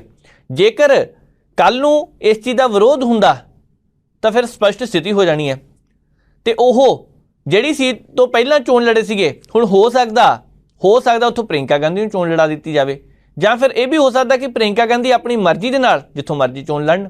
ਪਰ ਸਵਾਲ ਇਹ ਹੈ ਕਿ ਇੱਕ ਪਾਸੇ ਮੱਧ ਪ੍ਰਦੇਸ਼ ਦੇ ਵਿੱਚ ਜੇ ਚੋਣਾਂ ਦਾ ਐਲਾਨ ਹੋਣਾ, ਉਹ ਤੋਂ ਪਹਿਲਾਂ ਹੀ ਭਾਜਪਾ ਨੇ ਉਮੀਦਵਾਰਾਂ ਦਾ ਐਲਾਨ ਕਰ ਦਿੱਤਾ, ਸੂਚੀ ਜਾਰੀ ਕਰ ਦਿੱਤੀ, ਤੇ ਕਾਂਗਰਸ ਨੇ ਵੀ ਇੱਕ ਹਿਸਾਬ ਦਾ ਸਿਰਫ ਇੱਕ ਜਣੇ ਦਾ ਐਲਾਨ ਕਰਕੇ ਬਹੁਤ ਵੱਡਾ ਸਿਆਸੀ ਪੱਤਾ ਖੇਡਣ ਦੀ ਕੋਸ਼ਿਸ਼ ਕੀਤੀ ਹੈ। ਦੇਖਦੇ ਹਾਂ ਕਿ ਇਹ ਕਿੰਨਾ ਕੁ ਕਾਮਯਾਬ ਰਹਿੰਦਾ, ਪਰ ਇੱਕ ਪ੍ਰੈਕਟੀਕਲ ਕਰਨ ਦੀ ਜਿਹੜੀ ਕੋਸ਼ਿਸ਼ ਕੀਤੀ ਗਈ ਰਾਹੁਲ ਗਾਂਧੀ ਹੋਰਾਂ ਨੂੰ ਲੈ ਕੇ, ਇਹ ਆਉਣ ਵਾਲੇ ਦਿਨਾਂ ਦੇ ਦੌਰਾਨ ਕਈਆਂ ਦੇ ਲਈ ਮੁਸੀਬਤ ਵੀ ਹੋ ਸਕਦੀ, ਕਿਉਂਕਿ ਸਿਆਸੀ ਮੁਸੀਬਤ ਹੈ। ਕਿਉਂਕਿ ਰਾਹੁਲ ਗਾਂਧੀ ਇੱਕ ਹਿਸਾਬ ਨਾਲ ਫਿਰ ਤੋਂ ਭਾਰਤ ਜੋੜੋ ਯਾਤਰਾ ਸ਼ੁਰੂ ਕਰਨ ਲੱਗੇ ਆ। ਉਹਨਾਂ ਨੇ ਪਿਛਲੇ ਦਿਨ ਹੀ ਕਿਹਾ ਕਿ ਯਾਤਰਾ ਜੇ ਰੁਕੀ ਨਹੀਂ, ਆਰਾਮ ਵਿੱਚ ਹੈ, ਤੇ ਆਉਂਦੇ ਦਿਨਾਂ ਨੂੰ ਯਾਤਰਾ ਫਿਰ ਸ਼ੁਰੂ ਕਰਨੀ ਹੈ। ਹੁਣ ਦੱਖਣ ਦੇ ਵਿੱਚ ਉਹ ਯਾਤਰਾ ਸ਼ੁਰੂ ਕਰਨਗੇ ਤੇ ਦੱਖਣ ਦੇ ਵਿੱਚ ਜਾਂਦਿਆਂ ਨੇ ਮੱਧ ਭਾਰਤ ਵਿੱਚੋਂ ਵੀ ਕੀ ਉਹ ਗੁਜ਼ਰਨਗੇ, ਇਹ ਆਉਣ ਵਾਲਾ ਸਮਾਂ ਦੱਸੇਗਾ। ਪਰ ਅਮੇਠੀ ਤੋਂ ਚੋਣ ਲੜਨੀ ਉਹਨਾਂ ਨੇ ਇਹ ਚੀਜ਼ ਅੱਜ ਸਪਸ਼ਟ ਕਰ ਦਿੱਤੀ ਗਈ ਹੈ। ਬਾਕੀ ਆਉਂਦੇ ਸਮੇਂ ਜੋ ਅਪਡੇਟ ਆਵੇਗੀ ਤੁਹਾਡੇ ਸਾਹਮਣੇ ਉਹ ਵੀ ਰੱਖਾਂਗੇ। ਅੱਗੇ ਵਧਦੇ ਹਾਂ, ਗੱਲ ਕਰਨੀ ਆ ਇਸ ਵੇਲੇ ਕਣਕ ਦੀ, ਕਿਉਂਕਿ ਕਣਕ ਦੀ ਇੱਕ ਬਹੁਤ ਵੱਡੀ ਸਮੱਸਿਆ ਆਉਣ ਵਾਲੇ ਸਮੇਂ ਦੇ ਦੌਰਾਨ ਆ ਸਕਦੀ ਹੈ। ਅੱਜ ਇਸ ਚੀਜ਼ ਨੂੰ ਲੈ ਕੇ ਇੱਕ ਰਿਪੋਰਟ ਵੀ ਸਾਹਮਣੇ ਆਈ ਹੈ, ਕਿਉਂਕਿ ਜਿਸ ਹਿਸਾਬ ਦੇ ਨਾਲ ਅਨਾਜ ਦੀ ਸਮੱਸਿਆ ਹੱਲ ਕਰਨ ਲਈ ਸਰਕਾਰ ਕਹਿ ਰਹੀ ਹੈ ਕਿ ਅਸੀਂ ਯਤਨ ਕਰ ਰਹੇ ਹਾਂ, ਤੇ ਦੂਸਰੇ ਪਾਸੇ ਇਹ ਵੀ ਖਬਰਾਂ ਆ ਰਹੀਆਂ ਨੇ ਕਿ ਭਾਰਤ ਦੇ ਵਿੱਚ ਕਣਕ ਦੀ ਸਮੱਸਿਆ ਆ ਸਕਦੀ ਹੈ। ਇਹਦੇ ਕਰਕੇ ਜਿਹੜਾ ਸਟੋਰ ਕੀਤਾ ਹੋਇਆ ਮਾਲ ਉਹਨੂੰ ਵੀ ਕੱਢਿਆ ਜਾਵੇਗਾ। ਵਿਸ਼ਵ ਦੇ ਕਈ ਦੇਸ਼ ਹੈ ਉਹ ਭਾਰਤ ਦੇ ਕੋਲੋਂ ਚੌਲ, ਨੇਪਾਲ ਹੈ, ਨੇਪਾਲ ਨੇ ਭਾਰਤ ਨੂੰ ਕਿਹਾ ਕਿ ਚੌਲ ਚਾਹੀਦੇ ਆ, ਪਤਾ ਨਹੀਂ ਹੁਣ ਦਿੰਦੇ ਆ ਕਿ ਨਹੀਂ ਦਿੰਦੇ, ਕਿਉਂਕਿ ਇਸ ਵੇਲੇ ਅਨਾਜ ਦੀ ਸਮੱਸਿਆ ਪੰਜਾਬ ਦੇ ਵਿੱਚ, ਭਾਰਤ ਵਿੱਚ ਵੀ ਆ ਸਕਦੀ ਹੈ। ਉਹ ਇਸ ਕਰਕੇ ਕਹਿੰਦੇ ਪਏ ਆ ਯੂਕਰੇਨ ਤੇ ਰੂਸ ਉਹ ਦੇਸ਼ ਨੇ ਜਿੱਥੇ ਕਣਕ ਦਾ ਉਤਪਾਦਨ ਜ਼ਿਆਦਾ ਹੁੰਦਾ, 14% ਦੀ ਉਤਪਾਦਨ ਇੱਕ ਪਾਸੇ ਹੁੰਦਾ, 17% ਇੱਕ ਪਾਸੇ ਹੁੰਦਾ, ਕੁੱਲ ਮਿਲਾ ਕੇ ਇਹ 33% ਬਣ ਜਾਂਦਾ ਸੀਗਾ। ਹੁਣ 33% ਉਤਪਾਦਨ ਜਦੋਂ ਉੱਥੇ ਦੇ ਦੋ ਦੇਸ਼ਾਂ ਦੇ ਵਿਚਕਾਰ ਬਣਦਾ ਤਾਂ ਹੁਣ ਉੱਥੇ ਲੱਗੀ ਹੈ ਲੜਾਈ ਇੱਕ ਹਿਸਾਬ ਦੀ। ਯੂਕਰੇਨ ਦੇ ਵਿੱਚ ਖੇਤੀ ਤਾਂ ਹੋਈ ਨਹੀਂ, ਰਸ਼ੀਆ ਦੇ ਵਿੱਚ ਜਿੰਨੀ ਖੋਈ ਹੈ ਉਹ ਆਪਣੇ ਮੁਲਕ ਲਈ ਵੀ ਚਾਹੀਦੀ ਹੋਣੀ ਹੈ। ਵਿਸ਼ਵ ਦੇ ਕਈ ਦੇਸ਼ਾਂ ਨੂੰ ਸਮੱਸਿਆ ਆ ਸਕਦੀ ਹੈ। ਤੁਹਾਨੂੰ ਯਾਦ ਹੋਣਾ ਪਿਛਲੇ ਦਿਨੀ ਜਦੋਂ ਯੁੱਧ ਦੀ ਸ਼ੁਰੂਆਤ ਹੁੰਦੀ ਹੈ ਫਰਵਰੀ ਮਹੀਨੇ ਵਿੱਚ, ਤਾਂ ਉਸ ਵੇਲੇ ਕੈਲੀਫੋਰਨੀਆ ਦੇ ਵਿੱਚ ਸਭ ਤੋਂ ਜ਼ਿਆਦਾ ਅਸਰ ਦੇਖਣ ਨੂੰ ਮਿਲਿਆ। ਅਮਰੀਕਾ ਦੇ ਵਿੱਚ ਗੈਸ ਦੀਆਂ ਕੀਮਤਾਂ ਵੱਧ ਗਈਆਂ ਕਿਉਂਕਿ ਤੇਲ ਲਾਈਨ ਦੀ ਪਾਈਪ ਜਿਹੜੀ ਹੈ ਰੂਸ ਨੇ ਵਿਛਾਈ ਹੋਈ, ਉਹਨੇ ਸਪਲਾਈ ਰੋਕੀ ਸੀ। ਕੋਈ ਕਹਿੰਦਾ ਸੀਗਾ ਕਿ ਜਾਣਬੁੱਝ ਕੇ ਹਮਲਾ ਕੀਤਾ ਗਿਆ, ਯੂਕਰੇਨ ਦੇ ਥੱਲੇ ਹੁੰਦੀ ਆ, ਉੱਥੋਂ ਦੀ ਪਾਈਪ ਉਹ ਪੈਂਦਾ। ਹੁਣ ਗੈਸ ਦੇ ਰੇਟ ਵੱਧ ਗਏ ਰਾਤੋਂ ਰਾਤ, ਕਿੰਨੇ ਗੈਲਨ ਤੱਕ 7 ਰੁਪਏ ਤੋਂ ਉੱਪਰ ਤੱਕ 7 ਗੈਲਨ ਤੋਂ ਉੱਪਰ ਤੱਕ ਚੱਲ ਗਿਆ ਸੀਗਾ ਉੱਥੇ ਰੇਟ। ਪਰ ਮਸਲਾ ਇਹ ਸੀਗਾ ਕਿ ਜੇਕਰ ਇੰਨਾ ਉੱਥੇ ਕੀਮਤਾਂ ਵੱਧ ਗਈਆਂ ਸੀਗੀਆਂ ਤਾਂ ਉਹਨੂੰ ਕੰਟਰੋਲ ਕਰਨ ਲਈ ਵੀ ਕੋਸ਼ਿਸ਼ਾਂ ਕੀਤੀਆਂ ਗਈਆਂ, ਪਰ ਵਿਸ਼ਵ ਦੇ ਕਈ ਦੇਸ਼ਾਂ ਵਿੱਚ ਅਸਰ ਤੇਲ ਦਾ ਪਿਆ। ਹੁਣ ਅਨਾਜ ਦੀ ਜਿਹੜੀ ਗੱਲ ਚੱਲਦੀ ਪਈ ਹੈ, ਅਨਾਜ ਨੂੰ ਲੈ ਕੇ ਇੱਕ ਨਵੀਂ ਸਮੱਸਿਆ ਸਾਹਮਣੇ ਆ ਰਹੀ ਹੈ ਕਿ ਵਿਸ਼ਵ ਦੇ ਵਿੱਚ ਕਮੀ ਆ ਸਕਦੀ ਹੈ। ਉਹਨੂੰ ਲੈ ਕੇ ਸਵਾਲ ਵੀ ਖੜੇ ਹੋ ਰਹੇ ਨੇ। ਪਰ ਦੂਜੇ ਪਾਸੇ ਸੱਚਾਈ ਇਹ ਵੀ ਹੈ ਕਿ ਜੇਕਰ ਭਾਰਤ ਇਸ ਵੇਲੇ ਕਹਿੰਦਾ ਹੈ ਵਿਸ਼ਵ ਦੇ ਕੁਝ ਦੇਸ਼ਾਂ ਨੂੰ ਚਾਹੀਦਾ ਉੱਥੇ ਭੇਜਦਾ, ਤੇ ਭਾਰਤ ਦੇ ਹਾਲਾਤ ਇਹ ਕਹਿੰਦੇ ਆ ਕਿ 1.25 ਅਰਬ ਆਬਾਦੀ ਦੇ ਲਗਭਗ 454 ਮਿਲੀਅਨ ਲੋਕ ਗਰੀਬੀ ਰੇਖਾ ਤੋਂ ਥੱਲੇ ਰਹਿ ਰਹੇ ਆ। ਇਹ ਅੰਕੜਾ ਬਹੁਤ ਵੱਡਾ ਹੈ। ਗਰੀਬਾਂ ਦੀ ਗਿਣਤੀ ਹਰ ਵਰੇ ਵੱਧਦੀ ਜਾ ਰਹੀ ਹੈ, ਇਹ 'ਚ ਕੋਈ ਸ਼ੱਕ ਨਹੀਂ ਕਿ ਭੁੱਖ ਸੰਬੰਧੀ ਜੋ ਵਿਸ਼ਵ ਸੂਚੀ ਸੀਗੀ ਉਹਦੇ ਵਿੱਚ ਭਾਰਤ 2017 'ਚ 119ਵੇਂ ਨੰਬਰ ਤੇ, 119 ਦੇ ਵਿੱਚੋਂ 100ਵੇਂ ਨੰਬਰ ਤੇ ਹੈ, ਜੋ ਕਦੀ 97 ਤੇ ਹੁੰਦਾ ਸੀਗਾ, 3 ਹੋਰ ਪਿੱਛੇ ਚਲ ਗਏ।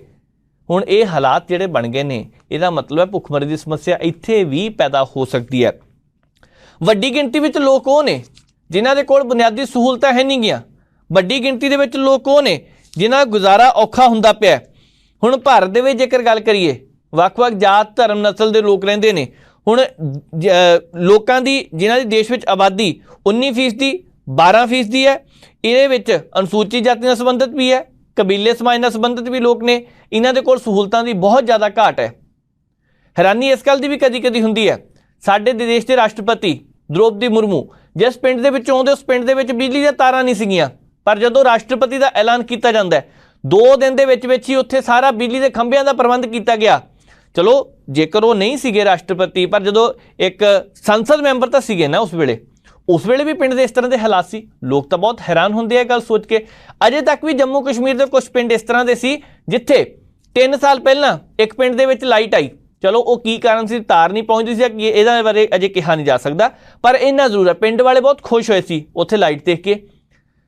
इदां दी खबरां आउंदियां रहिंदियां ने। लोकां दी बुनियादी जरूरतां पूरियां करना सरकार दा पहले नंबर ते हक हुंदा है, पर अजे भी भारत दे विच बहुत सारे लोग इस तरह दे ने जिन्हां ਦੀਆਂ ਜ਼ਰੂਰਤਾਂ ਪੂਰੀਆਂ नहीं ਹੁੰਦੀਆਂ। 28% लोग ਉਹ ਨੇ ਜਿਨ੍ਹਾਂ ਨੇ ਫ੍ਰਿਜ ਦੇਖੀ ਨਹੀਂ ਅਜੇ ਤੱਕ। ਹੁਣ ਕਮਾਲ ਦੀ ਗੱਲ ਤਾਂ ਇਹ ਵੀ ਹੈ ਨਾ, ਇਹਨਾਂ ਦੇ ਵਿੱਚੋਂ 58% ਪਰਿਵਾਰ ਉਹ ਨੇ ਜਿਨ੍ਹਾਂ ਦੇ ਕੋਲ ਜ਼ਮੀਨ ਹੀ ਹੈ ਨਹੀਂ ਗੀ, ਬੇਜ਼ਮੀਨੇ ਨੇ। ਇਹਨਾਂ ਦੇ ਵਿੱਚੋਂ 54% ਪਰਿਵਾਰਾਂ ਕੋਲ ਆਪਣੇ ਘਰ ਵੀ ਜਿਹੜੇ ਹੈ ਨਹੀਂ ਗੇ। ਕੁਛ ਕੁ ਲੋਕ ਉਹ 54%, 100 ਦੇ ਵਿੱਚੋਂ 54 ਬੰਦੇ ਉਹ ਜਿਨ੍ਹਾਂ ਦੇ ਕੋਲ ਆਪਣੇ ਘਰ ਹੀ ਨਹੀਂ ਗੇ। ਇਹ ਭਾਰਤ ਦੀ ਇੱਕ ਤਸਵੀਰ ਹੈ। ਇਹਨਾਂ ਦੇ ਵਿੱਚੋਂ ਅੱਧੇ ਲੋਕ ਉਹ ਹੈ ਜਿਨ੍ਹਾਂ ਦੇ ਕੋਲ ਸਿਰਫ 1 ਜਾਂ 2 ਕਮਰੇ ਦੇ ਹੈਗੇ ਆ, ਪਰਿਵਾਰਾਂ ਦੇ ਕੋਲ ਕਮਰੇ ਆ। अंदाजा लगाया जा सकता है कि अजे हालात खराब ने। फिर भी असी कहने कि पंजाब ते भारत विश्व के कई देशों नालों वधिया। वैसे तो हर एक देश के निवासियों को अपना अपना देश वधिया लगती है, जिहड़े मर्जी देश च होवे, पर भारत की गल करिए आर्थिक तौर पर भावें इस वेले सरकार कह रही है विकास हो रहा, सरकार कह रही है विकास का पहिया तेज किया जा रहा, चंगी गल है, करना चाहिए, पर ये जिहड़े अंकड़े ने ये भी डरावने अंकड़े ने, ये भी एक अज दा सच है। अगे बढ़ते हैं, गल करनी है समस्या की। बहुत सारिया समस्यावां ने इस सूबे दे विच, इस देश दे विच। जदों आवारा पशुओं की गल की जाती है तो पिछले दिन ही पंजाब दे विच एक चर्चा चली। आवारा पशुओं के करके मौतों की गिनती लोगों की वधदी जा रही है। किसी ने सुझाव दिता जी गल दे विच पशुओं के एक लाइट वाला पटा पा देना चाहिए, उन्हें सारा कुछ ठीक हो जू रेडियम वाला। कि दूरों देख के पता लग गया कि उत्थे पशु आ तो बंदा रुक जू स्पीड दे विच, जे रुकिया पिछों कुछ बज जाए रात के वेले तो कौन जिम्मेवार है। तुसी जिहड़े मर्जी इलाके दे विच जाके देख लो, GT रोड के उपर भी रात नूं आवारा पशु तुरे फिरते हैं। पिछले दिनों के दौरान ये भी गल कही कि आवारा नहीं कहना, बेसहारा कहना, असीं बेसहारा पशु कहने। बेसहारा पशुओं की गिनती लगातार वधदी जा रही है। बहुत सारे लोग जदों गां दुध दिंदी है तो ठीक है, उन्होंने घर रखी रखिया, जदों देखिया हुण कि खसी है इनू छड्ड दिता, ये बहुत वड्डी गलती है। कोई लोग 4 व्हीलर ते लद के बगानी थां ते छड्डिओगे जी, इत्थों किहड़ा उन्हें वापस आउणा, जिन्नी की जरूरत सी उन्नी पूरी हो जाती, बाद में छड्ड दिंदे आ। पर इस वेले बेसहारा पशुओं की गिनती लगातार वधण दे करके नुकसान वड्डे पद्धर ते पंजाब छो रहा, मौतों की गिनती वधी है। पिछले दिनों के दौरान कई इस तरह के खास शख्सियतां सी, उन्होंने परिवारक मैंबरां दी, उन्होंने रिश्तेदारां दी मौतां भी होईयां, आम बंदियां दी मौतां भी हो रही ने। जदों शाम नूं लाइटां पैंदियां ने, एक पासे पशु किहड़े वेले दौड़ के अगे आंदा कुछ नहीं पता लगता पिया, गड्डियां इकट्ठियां हो रही ने। कुछ घटनावां दा जिक्र करिए आवारा कुत्तियां दी ते बेसहारा पशुओं की जिहड़ी लगातार गिनती वधदी जा रही है। उहदे विच पिछले दिनी जेकर असीं अगस्त महीने की गल करिए, उत्तर प्रदेश के विच इस तरह की घटना सामने आई। रात नूं 3 दोस्त जा रहे थे मोटरसाइकिल से, आवारा सांड सामने आ गया, विच टकराए, पता ही नहीं लगा किहड़े वेले तिन्ने उत्थे मौत हो गई उन्हां दी। जेकर इसी तरह पंजाब रंजीत सागर डैम प्रोजैक्ट है, रिहायशी कलोनी इत्थे शाहपुर कंडी विच विजिलेंस ते क्वालिटी इंश्योरेंस मैकेनिकल सी, वो दफ्तर दे विचों बंदा एक उन्हां दा काम करके घर जा रहा सी, निकलिया बाहर, नाल इंसान ने हमला कर दिता, गंभीर रूप में जख्मी होया, अजे तक भी हस्पताल विच है। 7 तरीक की गल है, पठानकोट च रेलवे कलोनी कंपलैक्स है, उत्थे बच्चे खेड रहे सी। बच्चे, एक छोटा बच्चा सी 4 साल का, 10 कुत्ते 10-11 कुत्ते आके उन्होंने पै गए। वो 10 कुत्तियां ने बच्चों को नोच के रख दिता। उस बच्चे को छुड़ाउण दी बहुत कोशिशां कीतियां गईयां, पर वो बच्चा अजे तक हस्पताल च सीगा, पर अज दस्सिया जा रहा है कि उसकी भी मौत हो गई है। इन्ने दिन उन्हें जख्मां दी ताब झल्ली नहीं, क्योंकि 10-11 कुत्तियां ने उन्होंने कट्टिया होवे, थां थां ते उहदे टक वजे होण, दंद खोबे होण, वो बच्चे की मौत हो गई है। उस तो बाद देखो कल ही खबर आई लुधियाने के कोल, लुधियाने तो जा रहे सी दुराहे वाल नूं, ते उत्थे रास्ते दे विच आवारा पशु, बेसहारा पशु अगे आ गया, मोटरसाइकिल सवार थां ही मर गया। हुण ये घटना एक नहीं, 2 नहीं। हालांकि पिछले दिन कैबिनेट की मीटिंग हुई तो एक चर्चा चली कि इत्थे गलबात की जा सकती है, मुद्दा चुकिया जा सकता, पर सरकार हो सकता है तो कोशिश कर रही होवे कोई ना कोई हल करन दी, पर इन्ना जरूर है अजे तक हल हुंदा दिखाई दिंदा नहीं पिया। ਤੁਹਾਨੂੰ एक गल होर याद होनी है, जो बिजली का बिल देखो ਉਹਦੇ ਵਿੱਚ ਕਾਊ ਸੈਸ लगता है, गाऊ सैस। जेकर सारे लोग टैक्स के रूप में पैसा देंदे आ ਤਾਂ ਅੱਜ ਕੱਲ ਉਹ ਕਿਉਂ ਨਹੀਂ ਛੱਡਾਂ ਬਣਾਈਆਂ ਜਾਂਦੀਆਂ, ਗਊਸ਼ਾਲਾਵਾਂ ਕਿਉਂ ਨਹੀਂ ਬਣਾਈਆਂ ਜਾਂਦੀਆਂ? ਰੱਖਦੇ ਉੱਥੇ ਬਹੁਤ ਸਾਰੀਆਂ ਥਾਵਾਂ ਤੇ ਖੋਲੀਆਂ, ਕੁਝ ਬੰਦੇ ਕੰਮ ਕਰਦੇ ਪਏ, ਚੰਗੇ ਤਰੀਕੇ ਨਾਲ ਕੰਮ ਕਰਦੇ ਪਏ ਆ। ਲੁਧਿਆਣੇ ਵਿੱਚ ਵੀ ਹੈਗੀ, ਜਲੰਧਰ 'ਚ ਵੀ ਹੈਗੀਆਂ, ਪਰ ਬਹੁਤ ਸਾਰੇ ਲੋਕ ਉਹ ਨੇ ਜੋ ਕਿਤੇ ਇੱਦਾਂ ਤਾਂ ਨਹੀਂ ਗਾ ਕਿ ਇੱਦਾਂ ਦੇ ਸਮਾਜ ਸੇਵੀ ਕਾਰਜ ਕਹਿੰਦੇ ਅਸੀਂ ਕਰਨੇ ਪਰ ਸਮਾਜ ਸੇਵਾ ਦੇ ਨਾਂ 'ਤੇ ਠੱਗੀ ਮਾਰਦੇ। ਹੁਣ ਮੈਂ ਤਾਂ ਕਹਿੰਦਾ ਪਿਛਲੇ ਸਰਕਾਰ ਦੇ ਦੌਰਾਨ ਇੱਕ ਮੰਤਰੀ ਰਹੇ ਆ, ਉਹਨਾਂ ਦੇ ਦੋਸ਼ ਲੱਗਦਾ ਸੀ ਇਹ, ਅਗਲੇ ਕਹਿੰਦੇ ਸਾਡੇ ਪਰਿਵਾਰ ਨੇ ਮਿਹਨਤ ਕੀਤੀ ਹੈ। ਪਰ ਜੇਕਰ ਇਹ ਖਬਰਾਂ ਸਾਹਮਣੇ ਆਉਂਦੀਆਂ ਨੇ, ਅਗਸਤ ਮਹੀਨੇ 6 ਤਰੀਕ ਨੂੰ ਹਿਸਾਰ ਦੇ ਵਿੱਚ ਹਰਿਆਣੇ 'ਚ ਸਕੂਟਰੀ 'ਤੇ 2 ਭਰਾ ਜਾ ਰਹੇ ਸੀ, ਦੂਰੋਂ ਦੌੜ ਕੇ ਇੱਕ ਸਾਂਢ ਆਇਆ, ਆ ਕੇ ਸਿਰ ਮਾਰਿਆ ਵਿੱਚ ਸਿੱਧੇ, ਦੋਨਾਂ ਦੀ ਮੌਤ ਹੋ ਗਈ। ਹੁਣ ਕੀ ਕਰਨਾ? ਜਿਹੜੇ ਪਰਿਵਾਰ ਦੇ 1-1, 2-2, 3-3 ਜੀਆਂ ਦੀ ਮੌਤ ਲਗਾਤਾਰ ਹੁੰਦੀ ਜਾ ਰਹੀ ਹੈ ਅਵਾਰਾ ਬੇਸਹਾਰਾ ਪਸ਼ੂਆਂ ਦੇ ਕਰਕੇ, ਸਰਕਾਰ ਨੂੰ ਕੋਈ ਹੱਲ ਕਰਨਾ ਚਾਹੀਦਾ। ਤੁਸੀਂ ਵੀ ਜਾਂਦੇ ਹੋਵੋਗੇ, ਤੁਸੀਂ ਜ਼ਰੂਰ ਇੱਥੇ ਸ਼ਮੂਲੀਅਤ ਕਰਿਓ ਕਿ ਜਦੋਂ ਤੁਸੀਂ ਜਾਂਦੇ ਆਪਣੇ ਪਿੰਡਾਂ ਨੂੰ ਜਾਂਦੇ, ਸ਼ਹਿਰਾਂ ਨੂੰ ਜਾਂਦੇ ਆ, ਕਿੰਨੀ ਕੁ ਸਮੱਸਿਆ ਆਉਂਦੀ ਹੈ। ਲੋਕਾਂ ਨੂੰ ਇਹ ਵੀ ਲੱਗਦਾ ਹੋਣਾ ਕਿ ਪਿਛਲੇ ਸਮੇਂ ਦੇ ਦੌਰਾਨ ਇਹ ਹੱਲ ਹੋਇਆ ਸੀ। ਵਿਸ਼ਵ ਦੇ ਵਿੱਚ ਕਈ ਦੇਸ਼ ਇਸ ਤਰ੍ਹਾਂ ਦੇ ਆ ਜਿੱਥੇ ਸਾਈਡਾਂ ਤੇ GT ਰੋਡ ਤੇ ਉਹਨਾਂ ਨੇ ਤਾਰਾਂ ਲਗਾਈਆਂ ਹੋਈਆਂ ਨੇ, ਪਰ ਇਹ ਕੀ ਇੱਥੇ ਨਹੀਂ ਹੋ ਸਕਦਾ? ਸਾਰਾ ਕੁਝ ਹੋ ਸਕਦਾ ਜੇਕਰ ਕਰਨ ਤੇ ਆਓ ਤਾਂ। ਕੋਈ ਲੋਕ, ਮੈਂ ਪਿਛਲੇ ਦਿਨ ਇੱਕ ਲੋਕ ਸੀਗੇ ਦੇਖੇ, ਖੇਤਾਂ ਦੇ ਵਿੱਚੋਂ ਪਸ਼ੂ ਕੱਢ ਰਹੇ ਸੀਗੇ, GT ਰੋਡ ਦੇ ਨਾਲ ਲੱਗਦੇ ਖੇਤ ਹੈ, ਵੱਟੇ ਮਾਰ ਕੇ, ਰੋੜੇ ਮਾਰ ਕੇ ਪਸ਼ੂਆਂ ਨੂੰ ਬਾਹਰ ਕੱਢਿਆ ਜਾ ਰਿਹਾ ਸੀ, ਤੇ ਉਸੇ ਵੇਲੇ ਉਹ ਪਸ਼ੂ ਦੌੜ ਕੇ GT ਰੋਡ ਤੇ ਆਉਂਦੇ ਸੀਗੇ। ਤੇ ਜੇਕਰ GT ਰੋਡ ਤੇ ਅਚਾਨਕ ਕਿਸੇ ਦੀ ਮੌਤ ਹੋ ਜਾਵੇ, ਜ਼ਿੰਮੇਵਾਰ ਕੌਣ ਹੈ? ਇਹ ਥੋੜਾ ਵਿਚਾਰ ਕਰਨ ਦੀ ਜ਼ਰੂਰਤ ਹੈ, ਨਹੀਂ ਤਾਂ ਆਉਣ ਵਾਲੇ ਦਿਨਾਂ ਦੇ ਦੌਰਾਨ ਜੇਕਰ ਇਸੇ ਤਰ੍ਹਾਂ ਕੰਮ ਚੱਲਦਾ ਰਿਹਾ ਤਾਂ ਨੁਕਸਾਨ ਵੱਡੇ ਪੱਧਰ ਤੇ ਹੋ ਸਕਦਾ। ਜਾਂਦੇ ਜਾਂਦੇ ਗੱਲ ਆਰਟੀਫੀਸ਼ੀਅਲ ਇੰਟੈਲੀਜੈਂਸ ਦੀ ਕਰਨੀ ਹੈ, ਕਿਉਂਕਿ ਇੱਕ ਰਿਪੋਰਟ ਸਾਹਮਣੇ ਆਈ ਹੈ ਕਿ ਅਮਰੀਕਾ ਵਿੱਚ ਹੋਣ ਵਾਲੀਆਂ ਰਾਸ਼ਟਰਪਤੀ ਚੋਣਾਂ ਵਿੱਚ ਆਰਟੀਫੀਸ਼ੀਅਲ ਇੰਟੈਲੀਜੈਂਸ ਕਰਕੇ ਨੁਕਸਾਨ ਹੋ ਸਕਦਾ ਹੈ। ਇਹ ਖਤਰਾ ਹੈ, ਚੋਣਾਂ ਲਈ ਖਤਰਾ ਹੈ। ਹੁਣ ਜਿਸ ਹਿਸਾਬ ਦੇ ਨਾਲ ਬਹੁਤ ਸਾਰੇ ਲੋਕ ਨੇ AI ਦੇ ਇਸਤੇਮਾਲ ਕਰਦੇ ਪਏ ਨੇ, ਬਹੁਤ ਸਾਰੇ ਲੋਕਾਂ ਨੂੰ ਲੱਗਦਾ ਪਿਆ ਬਹੁਤ ਚੰਗੀ ਚੀਜ਼ ਹੈ, ਪਰ ਇਹਦੇ ਨਾਲ ਮੈਨ ਪਾਵਰ ਖਤਮ ਹੋ ਰਹੀ ਹੈ। ਸਭ ਤੋਂ ਵੱਡਾ ਖਤਰਾ ਇਹ ਹੈ। ਵਿਸ਼ਵ ਦੇ ਵਿੱਚ ਕਈ ਦੇਸ਼ ਇੱਦਾਂ ਦੇ ਵੀ ਆ ਗਏ ਆ ਜਿਨ੍ਹਾਂ ਨੇ ਰੋਬੋਟ ਤੋਂ ਖਬਰਾਂ ਪੜ੍ਹਾਉਣੀਆਂ ਸ਼ੁਰੂ ਕਰਤੀਆਂ, ਮਤਲਬ ਕਿ ਐਂਕਰ ਦਾ ਕੰਮ ਵੀ ਖਤਮ ਕਰ ਦਿੱਤਾ। ਇਹ ਜਿਹੜੇ ਖਤਰੇ ਆਰਟੀਫੀਸ਼ੀਅਲ ਇੰਟੈਲੀਜੈਂਸ ਦੇ ਕਰਕੇ ਮਨੁੱਖਤਾ, ਉਹਨਾਂ ਦੇ ਕੰਮ ਘਟ ਜਾਣਗੇ, ਮਸ਼ੀਨੀਕਰਨ ਸਾਰਾ ਕੁਝ ਹੋ ਜਾਣਾ, ਤਾਂ ਫਿਰ ਨੁਕਸਾਨ ਕਿਸੇ ਵੀ ਪੱਧਰ ਤੇ ਹੋ ਸਕਦਾ ਹੈ। ਜੇਕਰ ਇਹ ਗੱਲ ਕਹੀ ਜਾ ਰਹੀ ਹੈ ਕਿ ਅਮਰੀਕਾ ਦੀਆਂ ਚੋਣਾਂ ਪ੍ਰਭਾਵਿਤ ਹੋ ਸਕਦੀਆਂ ਨੇ, ਤਾਂ ਇਹ ਗੱਲ ਤਾਂ ਵੈਸੇ ਉਦੋਂ ਵੀ ਕਹੀ ਸੀ ਜਦੋਂ ਅਮਰੀਕਾ ਦੀਆਂ ਚੋਣਾਂ ਪਹਿਲਾਂ ਹੋਈਆਂ, ਜਦੋਂ ਜੋ ਬਾਈਡਨ ਸਾਹਿਬ ਬਣੇ ਸੀਗੇ। ਉਸ ਵੇਲੇ ਵੀ ਵਿਰੋਧੀ ਧਿਰ ਨੇ ਦੋਸ਼ ਲਗਾਇਆ ਕਿ ਚੋਣਾਂ ਨੂੰ ਪ੍ਰਭਾਵਿਤ ਕੀਤਾ ਗਿਆ, ਚੀਨ ਤੇ ਦੋਸ਼ ਲੱਗਿਆ।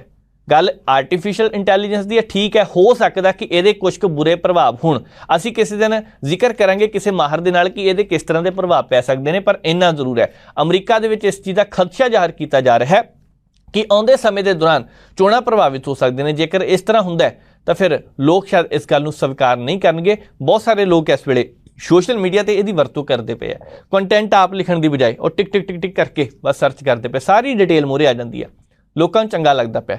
ਪਰ ਇਹਦੇ ਵਿੱਚੋਂ ਇਹ ਮੰਨਣ ਵਾਲੀ ਗੱਲ ਹੈ ਕਿ ਅਜੇ ਤੱਕ 60% ਕਾਮਯਾਬ ਮੰਨਿਆ ਜਾ ਰਿਹਾ ਹੈ, 40% ਅਜੇ ਵੀ ਕਹਿੰਦੇ ਪਏ ਕਿ ਪਿਛਲੇ ਪਾਸੇ ਵੱਲ ਤਕਨੀਕ ਚੱਲ ਰਹੀ ਹੈ। ਉਹ 40% ਤਕਨੀਕ ਨੂੰ ਠੀਕ ਕਰਦੇ ਆ ਜਾਂ 60% ਠੀਕ ਹੈ, ਹੋਰ 80% ਹੁੰਦੀ ਹੈ, ਇਹ ਤਾਂ ਆਉਣ ਵਾਲਾ ਸਮਾਂ ਦੱਸੇਗਾ। ਪਰ ਇੰਨਾ ਜ਼ਰੂਰ ਹੈ ਕਿਤੇ ਆਰਟੀਫੀਸ਼ੀਅਲ ਇੰਟੈਲੀਜੈਂਸ ਆਉਣ ਵਾਲੇ ਸਮੇਂ 'ਚ ਮਨੁੱਖਾਂ ਲਈ ਖਤਰਾ ਤਾਂ ਨਹੀਂਗਾ। ਸਵਾਲ ਬਹੁਤ ਵੱਡਾ ਹੈ, ਕਿਸ ਦਿਨ ਫਿਰ ਜ਼ਿਕਰ ਕਰਾਂਗੇ। ਅੱਜ ਦੇ ਇਸ ਪ੍ਰੋਗਰਾਮ ਨੂੰ ਇੱਥੇ ਸਮਾਪਤ ਕਰਨ ਦਾ ਵੇਲਾ ਆ ਗਿਆ। ਉਮੀਦ ਕਰਦੇ ਹਾਂ ਪ੍ਰੋਗਰਾਮ ਜੋ ਪਸੰਦ ਆਇਆ ਹੋਣਾ। ਜੇਕਰ ਤੁਹਾਡਾ ਕੋਈ ਸੁਝਾਅ ਤਾਂ ਟਿੱਪਣੀ ਜ਼ਰੂਰ ਕਰਿਓ। ਪ੍ਰੋਗਰਾਮ ਸਮਾਪਤ ਕਰਦੇ ਹਾਂ। ਮੈਨੂੰ ਨਵਜੀਤ ਨੂੰ ਦਿਓ ਇਜਾਜ਼ਤ। ਦੇਖਦੇ ਰਹੋ ਪ੍ਰਾਈਮ ਏਸ਼ੀਆ TV, ਤੁਹਾਡਾ ਆਪਣਾ, ਤੁਹਾਡੇ ਲਈ।